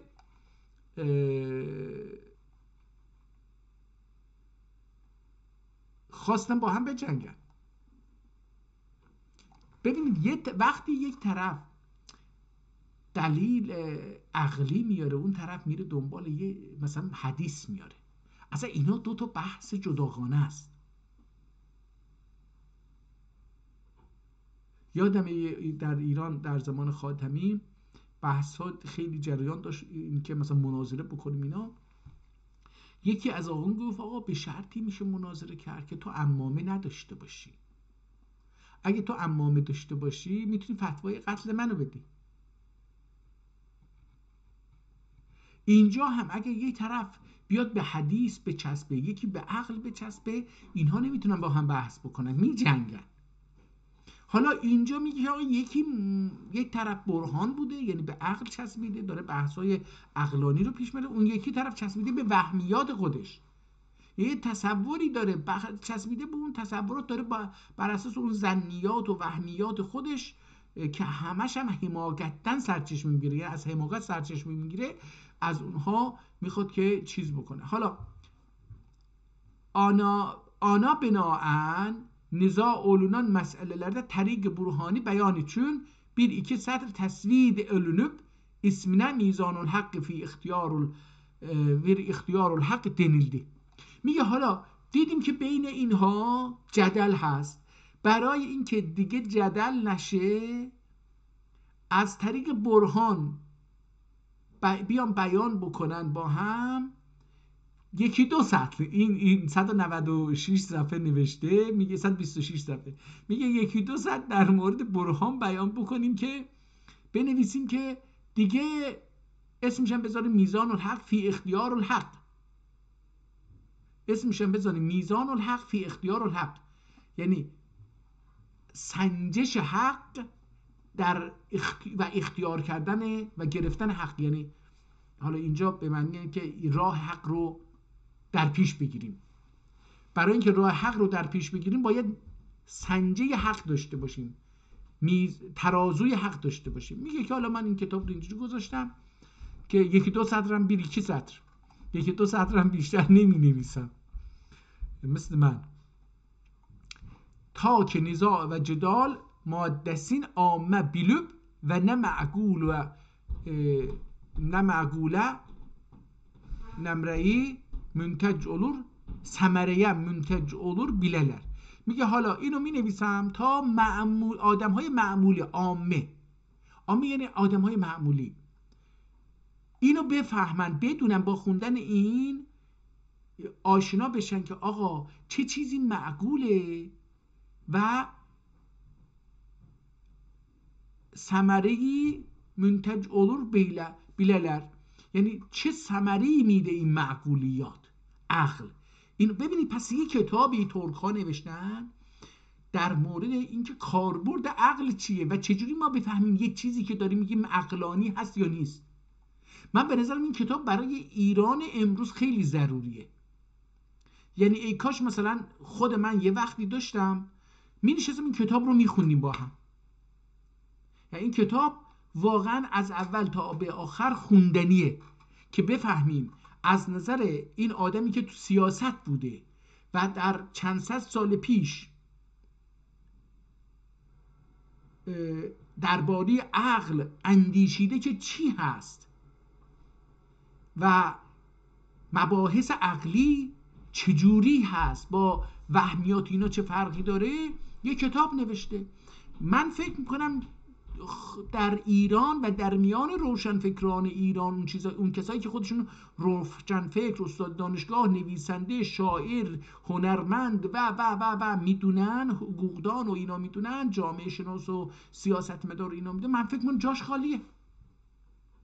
برای اینکه نه در موضوعات داخل کشور و در میان ملل در داخل ایران ممالک محروسه و نه در میان منطقه کشورهای منطقه و نه در میان بین الملل ایران فاقد عقل رفتار میکنه. حالا بعضی از دوستانم من یه دوست عزیزی دارم، حالا نمیخوام اسمشو بیارم، ایشون مثلا وقتی میگه آقا دولت، حتی ترکیه میگن آقا دولت ایران 2500 سال سابقه داره، این دولت مدارش 2500 سال آرشیو داره. آقا 2500 سال بذاریم کنار، 2500 تا صفحه بیارن از تاریخ که عقل داره. من به نظرم جدی میگم این کتاب به نظرم خیلی جالب اومد. من حالا اینو دانلود کردم، به نظرم باید این کتاب رو خوند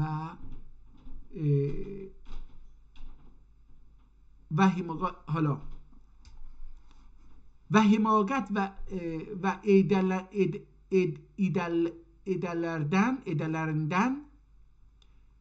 dönüp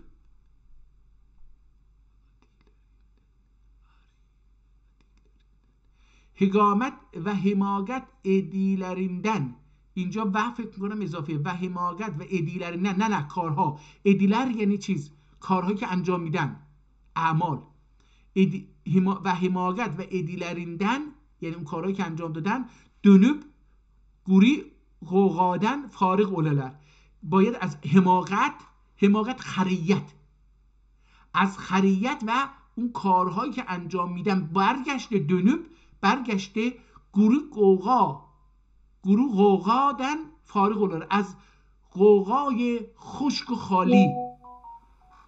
خالی گروه قوقا فارغ بشن، جدا بشن.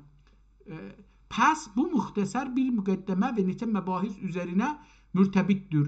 این کتاب bu muhtasar یعنی مختصر کتابی که میخواد 2 تا 3 سطر بنویسه از یک مقدمه و چند تا مباحث مرتب شده است. مقدمه علوم عقلیه لزومی بیاننده‌دür. مقدمه در بیان لزوم علوم عقلیه هست. ببینید از علوم عقلیه صحبت میکنه. فرق بین عثمانی و ترک در اینه، کتابی هستش که در مورد لزوم علوم عقلیه صحبت میکنه، نه اسلامیه. دقت بکنید، حتی نه ترکیه، یعنی نمیگه که باید کتاب‌های ترکی بنویسیم، میگه نه، لزومش هست، لازم هستش که کتاب درباره علوم عقلی صحبت بکنیم. نه دین میگه، نه نقل میگه، نه هیچی. طالب حق معلوم اولا کی علم بشر متعلق olduğu موجود gerek معدوم و مجهول مطلع‌دür. موجودیدن معدوم و مجهول مطلع‌دür. میگه طالب حق معلوم اولا، به کسی که دنبال حق هستش باید معلوم بشه که علم بشر متعلق olduğu، هر چیزی که به بشر متعلق بوده موجودون معدوم و مجهول مطلع‌دür، یعنی از اون چیزی که موجود هست، موجودن، معدوم، نیستی، از اون چیزایی که هست و از اون چیزایی که نیست، و مجهول و اون چیزایی که مجهوله نمیدونیم هست و نیست، مثل جن و انس و اینا چیزا، روح و اینا. میگه این مجهوله برای ما. البته این نمیگه ها، اینا رو مثال ها رو من زدم، میگه که روح و جنس و انس من نزدم، این بعدا اینها رو احتمالاً و اونا ذهن توجه اتماس، میگه ذهن به اونها متوجه نمیشه. موجود دخی مطلق ماددن مستغنی الورسه او معقوله اموره متعلق مباحث علم الهی دور. میگه اگر یک موجودی رو فکر بکنیم که یه موجودی وجود داره که متعلق ماددن مستغنی الور، یعنی به ماده نیاز داره، نداره، مادی نیست، ما نمیتونیم ببینیم، لمسش بکنیم، حسش بکنیم، یا با وسایلی حسش بکنیم، یا با وسایلی ببینیم، یا پیداش بکنیم، یه علایمی ازش، از وجودش پیدا بکنیم. میگه که مستغنی الورسه او معقوله اموره متعلق، میگه اون از امور عقلی هستش، تو عقل ما وجود داره، ما عقلمون میسازه. متعلق مباحث علم الهی دل، میگه اینم ربطش مباحث علم الهیه، ربطی به علم خدا داره، ربطی به چیز نداره، عقل نداره.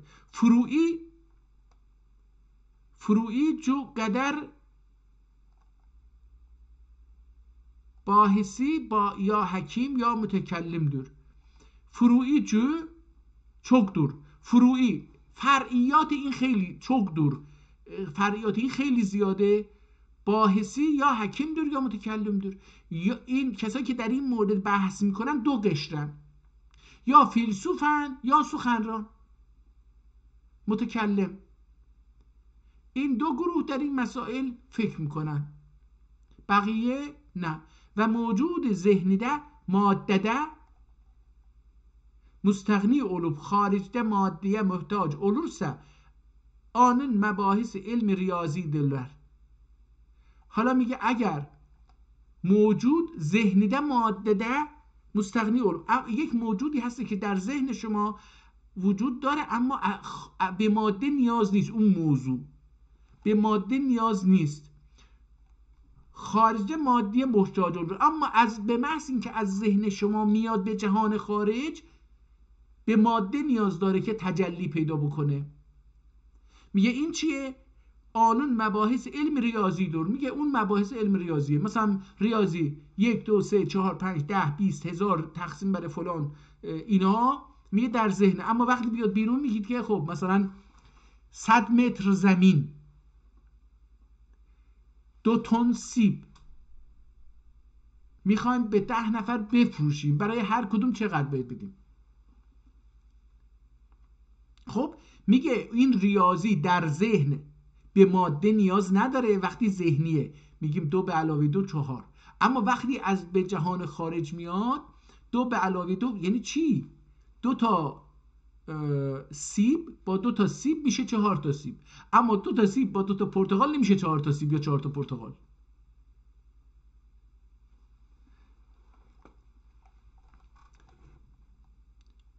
اصول 4 قسمدür. اصول یک چنین چیزی 4 قسم داره: عدد و هیئت و هندسه و موسیقی. عدد، هیئت، هندسه هست، موسیقی هست. حالا من هیئت رو خودم نمیدونم چیه، حالا یه مقدار هندسه رو میدونم چیه، موسیقی رو میدونم، عددم میدونم، ولی هیئت رو نمیدونم یعنی چی، احتمالاً بعد چی هست نمیدونم. خب پس اینجا متوجه شدیم که ایشون یک کتابی در مورد عقل و تعقلات عقلی و علوم عقلی می نویسه که ما همه افراد باید اینو بدونن تا بتونن در جامعه یه مسائل عقلی رو از غیر عقلی تشخیص بدن، در نتیجه فریفته نشن. این آدم‌های که چیز هستن، به نظر من خودم نیاز دارم به این کتاب، جدا من فکر میکنم که خود من به این کتاب نیاز دارم. که حالا ببینیم اینجا یه چیزی اسکندر چیزی گفته، ببینیم این اسکندریه چی هست. derler hatta Hazreti Ömer radıyallahu anh Mısır ve İskenderiye fethinde neçe bin cild bulunan kitapları yaktırdı. میگن که حضرت عمر رضی الله عنه مصر و اسکندریه رو فتح می‌کرده در اون زمان، چندین هزار جلد کتاب‌هایی که در اونجا بود رو دستور داد بسوزانند. Zira öyle ölməsə xalq kitabullah və sünnət Resulullah hifzindən qalıb onlar ilə məşğul olurlar idi. میگه اگه اینو نمیسوزوند انسان‌ها به اون کتاب‌ها مشغول می‌شدن و از سنت رسول الله و کتاب خدا دور می‌شدند. و قواعد اسلامیه bu مرتبه رسوخ و استحکام bulmaz idi و قواعد اسلام به این مرحله نمی رسید در همه جا پخش بشه. صدر اولده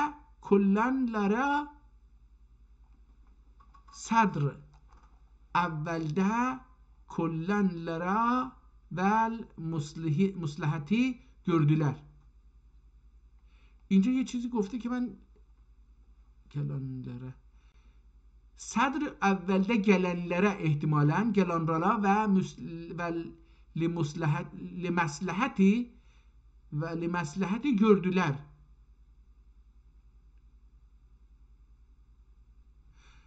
ببخشید صدر اولده gelenler ol maslahati gördüler. صدر ثانیده ve saliste tabi'in ve müçtehidin raviler ve ayeten tedvin edip usul furu qaidesi üzere adilli şer'iyeden ahkam ilahiye istinbat edip yazıp haber verdiler. Ulum-i İslamiye tedvin olunup bir tariqiyle halal gelmeden mesun ve mahfuz kılındıktan sonra ehl-i İslam akabirleri gördüler. Selfen men'i bu maslahat için idi. Mahzur bir taraf kılınıp maslahat bitti. Ehl-i İslam haqaiq eşya ilmini حالا این دیو. خب البته این در مورد بنی امیه هم یه چیزی میگه، بنی عباس هم یه چیزی میگه که به نظر من جالبه. علمی bilmek muhimmidir diyor.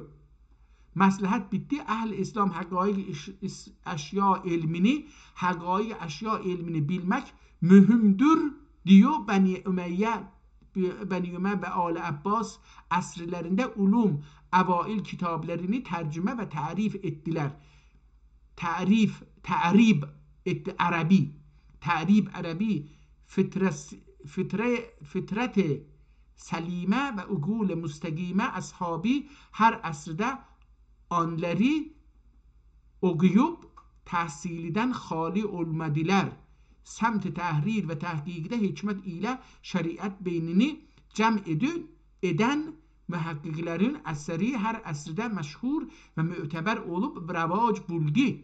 Ulema-i İslami'den muhakkikin İmam Gazali ve İmam Fahri Razi ve Allame Azuddin ve Etbai ve Gazi Beyzavi ve Allame Şirazi ve Qutbuddin ve Allame Sa'deddin Eltifazani ve Seyyid Şerif Curcani ve onların etbainden Allame Celaleddin Eddevani ve şagirdleri megam tahkike ve tedkike ve asl vasıl olup yalnız bir fende kalmadılar. Lakin nice hali zihn kimseler sadrul evvelde برای maslahat واقع olan maslahatlerin ve rivayetlerin görüp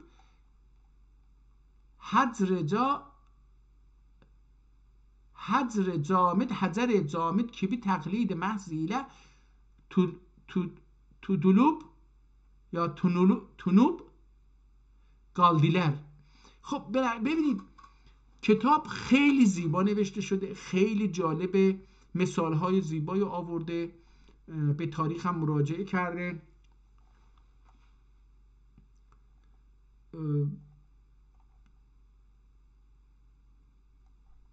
به نظر من این کتاب برای جامعه تمامی ملل در ایران، ببینید ترک و عرب و بلوچ و به خصوص فارس ها رو خیلی لازمه که این کتاب رو بخونن، بفهمن. به این باید جزء، من فکر میکنم این کتاب باید کتاب دبیرستانی و دانشگاهی باشه که بچه ها با تعقل بزرگ بشن، با عقل گرایی بزرگ بشن.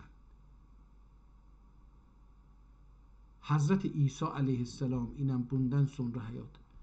خب بریم یه صفحه 50 رو ببینیم. حالا صفحه 50 که میشه صفحه 100 و اینه که این 36 هست. ببینیم خط یه مقدار تغییر کرد ولی میشه خوند. دیو استعانت و استمدادی تجویز ایلدی و دیدی که روحون بدنه تعلقی جهتیندن قبرله دخی علاقسی آنın değildir.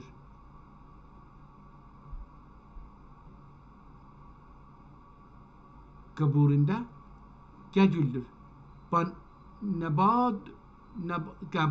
Kaburinde eser ruhaniyet vardır.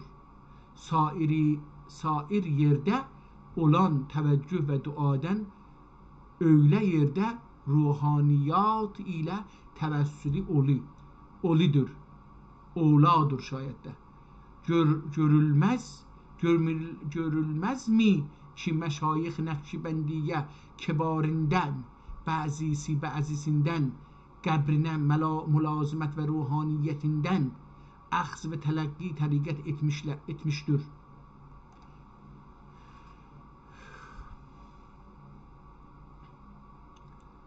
بریم آخر کتاب. به نظر من این کتاب واقعا جزو اون چیزاییه که خب این نویسنده در نوشتن این کتاب نه تنها معلوم که خیلی رفته مطالعه کرده روی کتاب‌های دیگر، نهله‌های مختلف و اینا اومده نوشته. مثلا ما می‌بینیم که این کشف تنوله عن اسامی الکتب و الفنون، حالا اینجا میاد کشف تنونه، احتمال میدم ان اسامی الکتب و الفنون. حالا اینجا داره در مورد اسامی کتاب هایی که احتمالاً ازش استفاده کرده. نامی گنوب سابقاً مسودسنی gören ulema beyazini rica ettiklerine bina harf ha ile varınca cild evvel beyaz ve ulemای asre arz olunmuş idi. پسند و تحسین ettiler سابقاً coğrafiyada cehannuma nam bir kitap cem'ine şuru olunmuş idi. Memalik küffar kutub İslamiye'de yazılmakla Ferengi Atlas-ı Ma'cur resmileri akhz olunup tercümesi murad olundu. Sabiqen Fransa rahiblerinden İslam'a gelen Şeyh Muhammed İhlasi Latin dilinde mahir olmakla Atlas-ı Minur birçok senede tercüme olunup ismine Levam-ı Nur denildi. حالا یه آدمی یه کشیشی مثلا فرض بکنید اومده مسلمان شده، تو زبان به ترکی و فرانسه هم خیلی مسلط بوده، این یک کتابی رو ترجمه کرده از زبان فرانسه به ترکی و اسمش هم گذاشته لوام اون نور. حالا خود ایشون هم یک کتابی نوشته یا یکی دیگر یک کتابی نوشته که در میان علمای اون عصر خیلی مورد توجه قرار گرفت و اسمش بوده جغرافیاده جهنما نام بیر کتاب. جهنما اسم یک کتابیه در این آدم یا یکی دیگه نوشته، من کاملا مطمئن نشدم، که جمع در مورد کشورهای مختلفه و اطلس میگه، خودش هم میگه یازمغل فرنگی اطلس معجور رسمیلری، حتی رسمهایی هم داخل اون گذاشته و اینا. و این کتاب رو لوامع نور رو الان میخواد تعریف بکنه که دنیلدی بعد جهنما بیازه شروع اولوندی. بعد از این جهاننما یک کتاب دیگه‌ای شروع شد و بر فرنگی تاریخ دخی ترجمه علوم، که این کتاب در فرنگی ترجمه شده، در فرنگ کفار تاریخی. و حالا این دیگه ادامه میکنه. حالا این چیه؟ مفصل فتوالری. حالا اینجا هم یک آدمی العمل دولت نظامی خصوصینده دستور العمل نام رساله یازلدی، دستور به نام یک کتابی نوشته به نام دستورالعمل در مورد امور دولت. حالا میگه که 2-3 مسئله غریبه استیفا اولونوب از یازلوب بهایی افندی شیخ الاسلامی کن. اون زمان که بهایی افندی شیخ الاسلام بوده 2-3 مسئله غریبه استفتا اولونوب از اون 2-3 مسئله عجیب و غریب رو استفتا کردن، فتوا خواسته نجات. جواب صادر المغله، وقتی اون جواب صادر کرد، جواب داد، بیر رساله ده شرح اولوندی، در یک رساله برای اون شرح نوشته و دولت نظامی خصوصینده دستورالعمل نام رساله یازلدی و در مورد امور دولتی یه دستورالعملی به نام دستورالعمل نوشته شد، رساله‌ای به این نام نوشته شد. 64 قانون نامه yazıldı. 64 قانون نامه و مفتیler خطinde مسائل غریبه‌ای و مفصل فتوالری نقل و جمعیتی متضمن رجم و رجیم به سین و الجیم. یک کتابی هم نوشتن در مورد حالا مسائل غریبه و فتواهای چیزی در این زمینه هستش، اسمش هم رجم و رجیم با سین و جیم، با سین و جیم رجم و رجیم بکنیم. یازلوب کتاب. حالا یک کتابایی رو داره که در اون مقطع نوشته شده بوده، اسامی اونها و موضوعهاشون رو میاره. توفت الکبارده. حالا این چی هست؟ یازلوب 1067 səfərində bu risalə təhrir olundu. Sənəsində olacaqdı o. Səfərində یا سفرinde. در سفر نیست، این صفره. نمیدونم، احتمالا ماه سفر باشه، نمیدونم، این نمیدونم. یازلوب 1067 سفرinde. نه، در ماه سفر 1060 در سال 1060 کتاب تحفت الکبارده نوشته شده و bu zamana gelince haftada 1-2 kere ya köde emr maaş hususiyle için قلمه ازالب باقی اوقات مذاکره. حالا این کتاب ببینید، این کتاب رو در 1060 میگه این کتاب رو نوشتن. خود این آدم از چه سال قبلی این کتاب ها رو داشته می نوشته که میگه دیگه من هر هفته برای اینکه اصلا زندگی بکنم قلم رو به دست گرفتم می نوشتم. مبشره چی هست؟ و دقیق بقیه عمر بوحاله گیجه مثل الله نوشته. وقتی ما الان تو کامپیوترم می نویسیم اینترنت بوحالا الله میکنه اینو، اینجا هم به این شکل دیدم. برای همین مبشره bu risale-i تحریر شروع اسنasında 1067 Muharrem'in 24. gecesiyle ahadde Hazreti Alem Fahri sallallahu teala ve sellem alem rüyamda bu fakire göründüler. حالا میگه در شب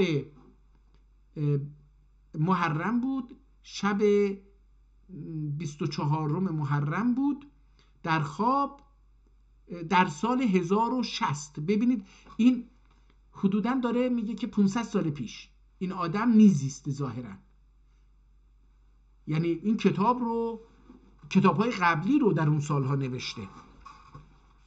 میگه در خواب حضرت رسول رو میبینه که رویامda bu fakire göründüler bir sahrada erbab غذا هیئتinde در لباس مردان جنگجو و امن درمیانه edip kılıç kuşanmışlar و پیغمبر لباس جنگ پوشیده بود و شمشیر بسته بود. اعوان و انصار اطرافنده بعید یرده ایدی، یارانش هم در کنارش بودن و در یه جای دوری بوده. حالا بازم ایشون یه داستان رو میگه که مثلا میخواد بگه که باعث شد یه کتاب دیگری رو بنویسه دیگه.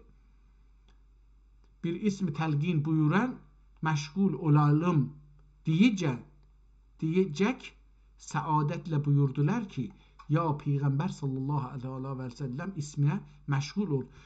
یکی حالا به ایشون از پیغمبر یا یکی دیگه گفته که من به چه چیزی مشغول بشم. جالبه بخونیم این خاطراتشو. Huzur-i şeriflerinde Turub bazı mesail ulum istifade edip ifade buyurdular idi. Ancak hatır nişan bu oldu.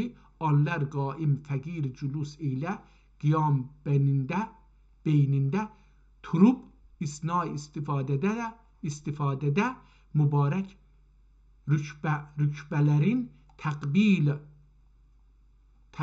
eyleyip ya Resulullah sallallahu Teala aleyhi ve sellem bu bendenize bir ism telgin buyurun. Ya Resulallah, به این بندتون، به این غلامتون یه اسمی رو تلقین بفرمایید. buyurun. مشغول اولارم که با اون مشغول بشیم. deyince اینی که من گفتم، به همین که گفتم سعادت لا buyurdular، چون در حال خوشبختی فرمودند یا پیغمبر صلی الله تعالی علیه و سلم اسمینه، یا به این اسم کی کلمه‌ای که گفتن یا پیغمبر گفت به این اسم de مشغول ol bu یا پیغمبر با اسم یا پیغمبر مشغول باش. Bu surette bu sözü صوت اعلا ile söylediler.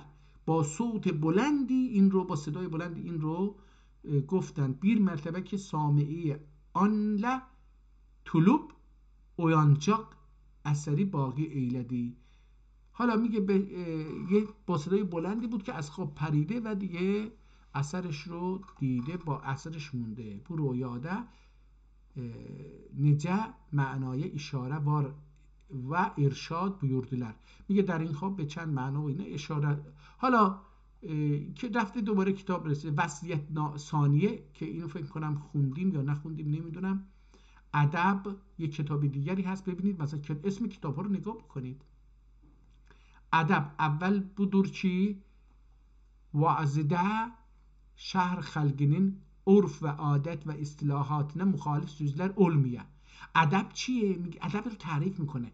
اول اینه که وعظده وقتی دارید صحبت میکنید بر خلاف عرف و عادت و اصطلاحات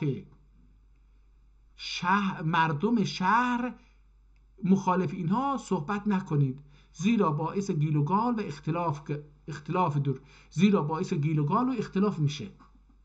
ادب ثانی budur ki اهل اسلام arasında اختلاف و آرایه رفق و حسن تعبیر و نص دلپذیر ایله تعلیف قلوب. دیگه داره توضیح میده مثلا ادب رو در جامعه به چی، یعنی چی، مثلا ما ادب رو چی میدونیم. وصیت ثالثه، حالا اینا وصیت های این آقا هستش که کتاب دیگه تموم میشه. خودش تاریخ زده 1167 جمادی الاول این کتاب رو در این زمان تکمیل کرده. پس اون کتاب ها رو خودش ننوشته. از این متوجه میشیم که اون برگشته اون کتاب ها رو دیده و اونها رو اینجا ذکر کرده، دیگه موضوع هاشون هم گذاشته. دوستان فکر می‌کنم که واقعا جای این کتاب برای ترک ها، به خصوص ما ترک ها، خیلی خالیه تا با عقل آشنا بشیم و آشتی بکنیم.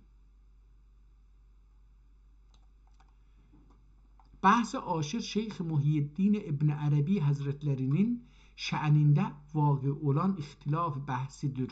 Bu bahsi 4 kelime ile eda ederiz.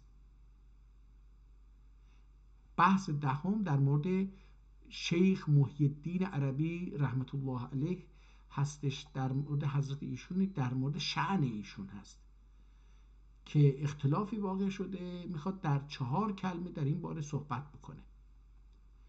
کلمه اولی شیخون ترجمه‌سی، یعنی تاریخ در شیخ مزبور محی الدین محمد ابن علی ابن محمد ابن عربی الطائی الخاتمی الاندلس المرسی المالکی در.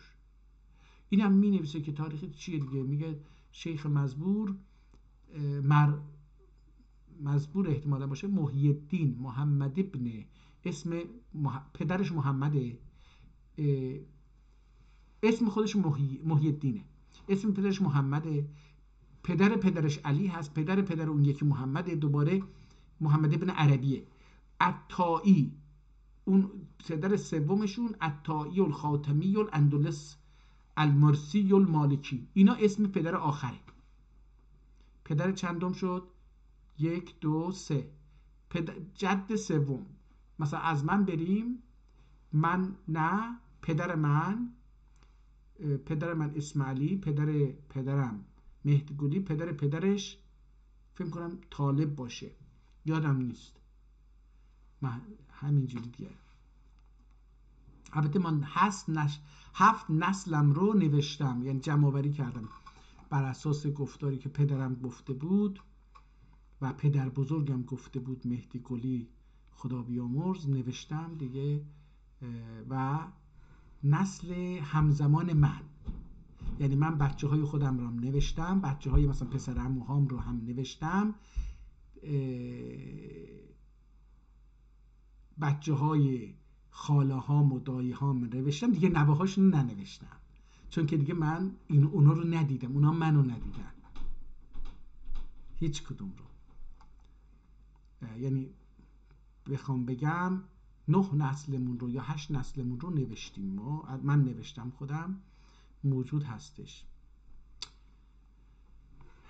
خب کتاب به ترکی هست، بسیار ساده و صمیمی نوشته شده، به نظر من خسته کننده نیست، موضوعش موضوع جدید و جذابی هست. به نظر من ارزش اینو داره که یکی از دوستان که ترکیش خیلی خوب هست بشینه و این کتاب رو بخونه، به طور زنده ضبط بکنه، بذاره تو اینترنت، اصطلاحات رو، کلمات رو توضیح بده و اینا.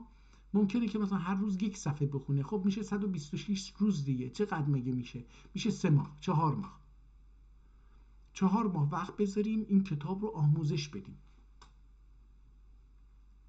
بخونیم، نه اینکه آموزش بدیم، بخونیم. دیگرانی مثل من یا یکی دیگه پیدا میشه که آقا ببینیم این کتاب چی میگه، میاد اونجا میخونه. یا اینکه این کارم میشه، الان کتاب‌های صوتی هستش، یعنی یکی میتونه مثل من نباشه، البته من که بلد نیستم ترکی رو بخونم، مثلا بیاد این کتاب رو از همین بسم الله شروع بکنه تا تمت بره بالا و این رو با صدای خوب و با همین فقط بخونه، هیچ توضیحی هم نده. البته مثلا به یک کلمه رسید، مثلا دیگه که خیلی ثقیله، اینو توضیح بده که خیلی خوب میشه. ولی خود این که این کتاب رو یکی بخونه بذاره تو اینترنت و بقیه بخوان بدون هیچ توضیحی، حتی کلمه ها رو هم معنی نکنه، همینجوری بخونه بذاره تو اینترنت، خودش کار بسیار بزرگی. کاش از دست من برمی اومد، به جای اینکه الان بیام این کارو بکنم، میرفتم این کتاب رو میخوندم، یکی یکی به صوتی تبدیل میکردم، میذاشتم اونجا. یا از دستم، اگر من میتونستم کتاب خطی رو خوب و سلیس بخونم، همینجوری شروع میکردم دیگه. فارسی هم حرف نمیزدم، اصلا حرف نمیزدم، اسم من نمیگفتم. شاید مثلا اول چیز باشه کسی که کتاب رو میخونه، کتاب اخیان انصاف الهدایت در هازا کتاب و میزان الحق من مؤلفات کاتب چلبی، بسم الله الرحمن الرحیم، الحمدلله الذی جعل العقل حجة فی خلقه و اید الشرع فی ما. همینجوری بخونه و بعد و علی آله و بعد اما آفرینشتن برو میان. حالا ببینید من مثلا دیگه میمونم دیگه. واقعا اگه بلد بودم این کتاب رو یه 2 ساعت 3 ساعت وقت میذاشتم، 5 ساعت، این دیگه خیلی زیاد نمیکشه که خوندن 126 صفحه، اینو به یک کتاب صوتی تبدیلش میکردم و اگر بدونی اگر با صدای خوب خونده بشه و شمرده خونده بشه، این وبسایت های چیز ای هایی هستن که این مجازی چیزهای مجازی هستن که اینها با شنیدن اونها میتونن تایپش بکنن و این رو میشه با حروف امروزی تایپ کرد، دسترس عموم قرار داد، بخونن دیگه. این سختی این هم از بین میره. ولی دست نزنیم به جمله، خیلی به نظر من جاش خالیه. خب به هر حال من قول داده بودم که نامه جعفری، مهرنامه جعفری بمونه برای یه روز دیگه. دوستان در یه خلاصه امروز، بسم الله الرحمن الرحیم. دوستان امروز 2 کتاب رو تلاش کردم معرفی بکنم. کتاب اول منهاج الفقرا نام داره. این کتاب در صفحه اول، در 1-2 صفحه اول اومده فهرست اون چیزی که در کتاب خواهد اومد رو در جدول‌های جالبی جا داده و بعد از اون وارد کتاب میشیم. اول کتاب یه مقدار عربی داره و بعد وارد میشه به خیلی کم عربی داره و بعد وارد میشه به سخنانش رو به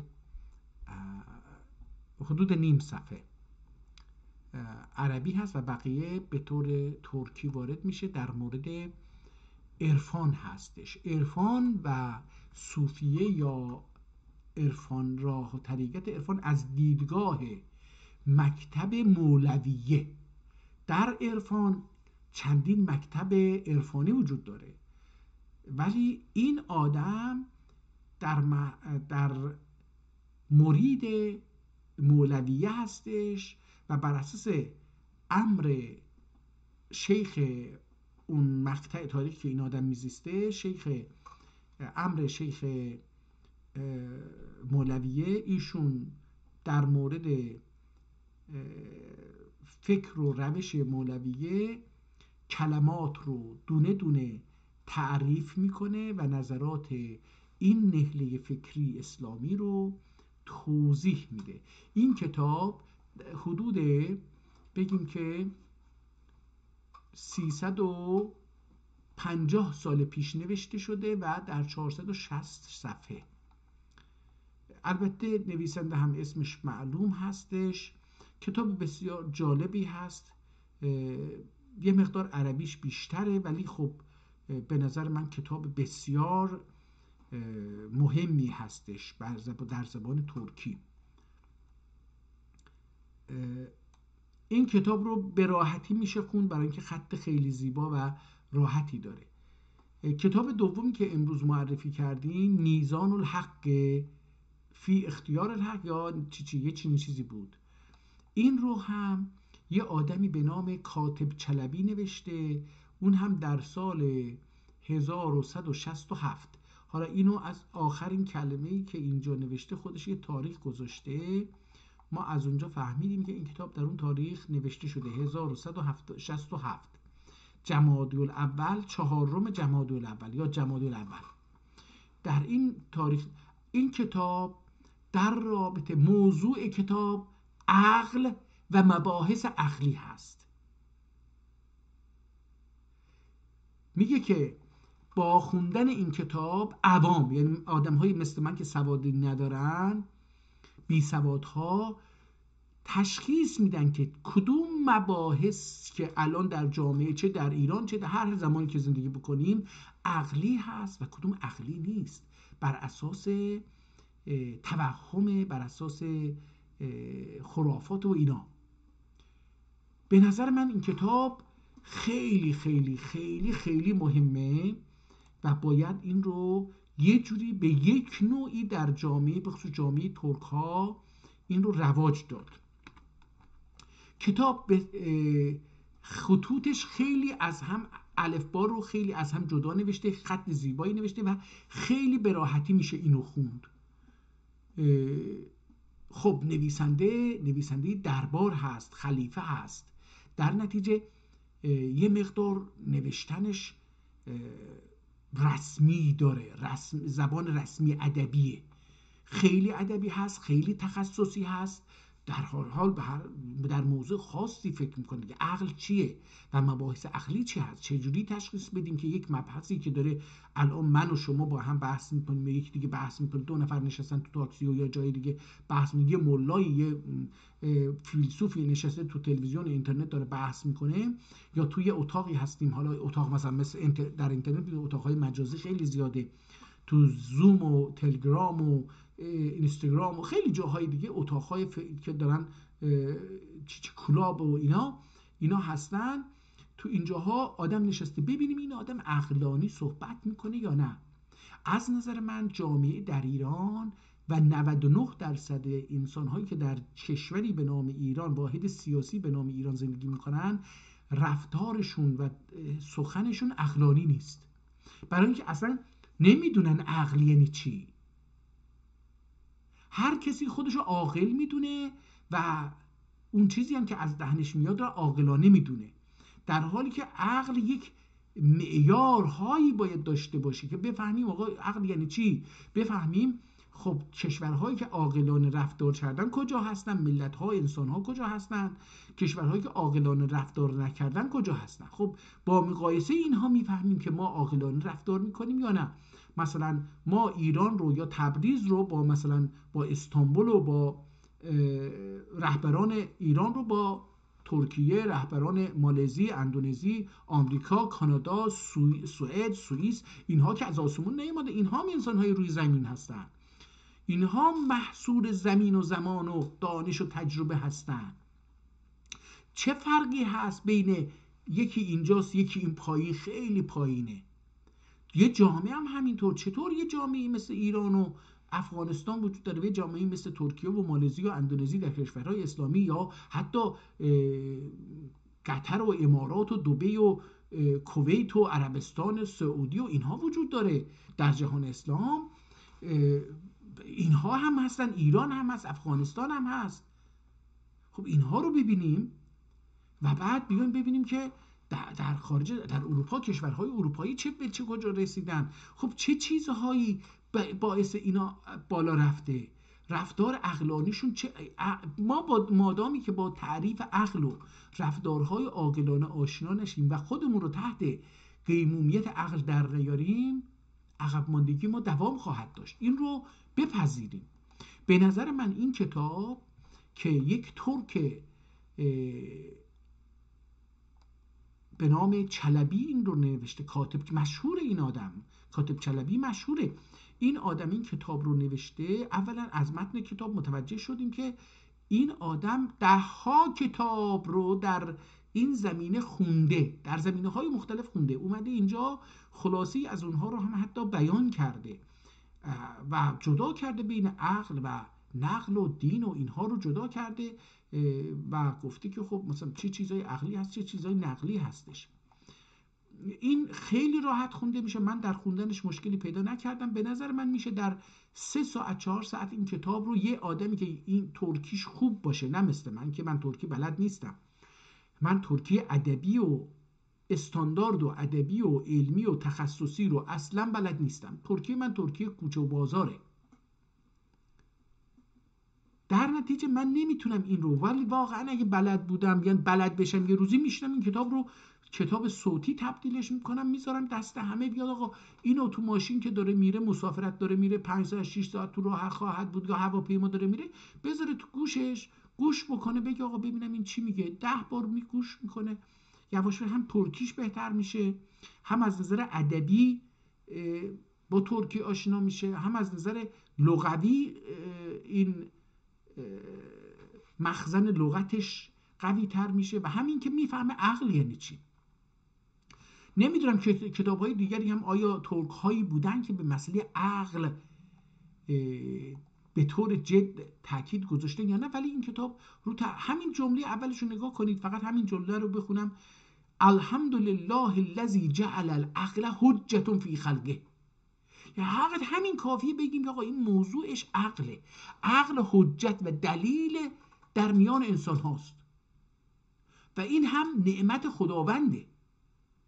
یعنی اگر ما این نعمت رو چیز نکنیم، بقیه نعمت ها دیگه هیچ دیگه. این نعمت رو اگر ازش استفاده نکنیم، بقیه نعمت‌ها رو استفاده کردیم و نکردیم ارزشی نداره. میتونیم مثل یه گاو باشیم که خوب بچریم و بخوریم و سکس بکنیم و بعدش هم بمیریم. تنها فرقمون احتمالاً نه اینکه همیشه، با گاو این خواهد بود که ما رو سرمون نبرن و نخورن. که چه فایده‌ای داره بعد از مرگ من بخورن یا نخورن، چه فرقی میکنه؟ بسیاری از مذاهب در همین دنیا وقتی مرده هاشون میمونه اینو میذارن با ساطور تیکه تیکه میکنن، میذارن گوشتشو استخوانشو جدا میکنن، میندازن استخوانشو گرگش میخوره، نمیدونم گوشتش هم پرنده ها میخورن مثلا. در هر حال این دو کتاب امروز که معرفی کردیم، به نظرم از میان کتاب‌هایی که تا الان معرفی کردیم، این کتاب میزان الحق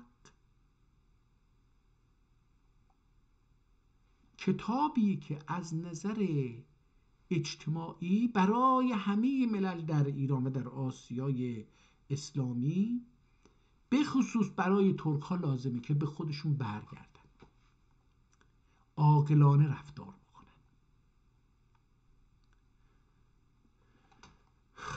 روزتون بخیر، امیدوارم که موفق و مؤید باشید. به امید دیدارتون در یک روز دیگر.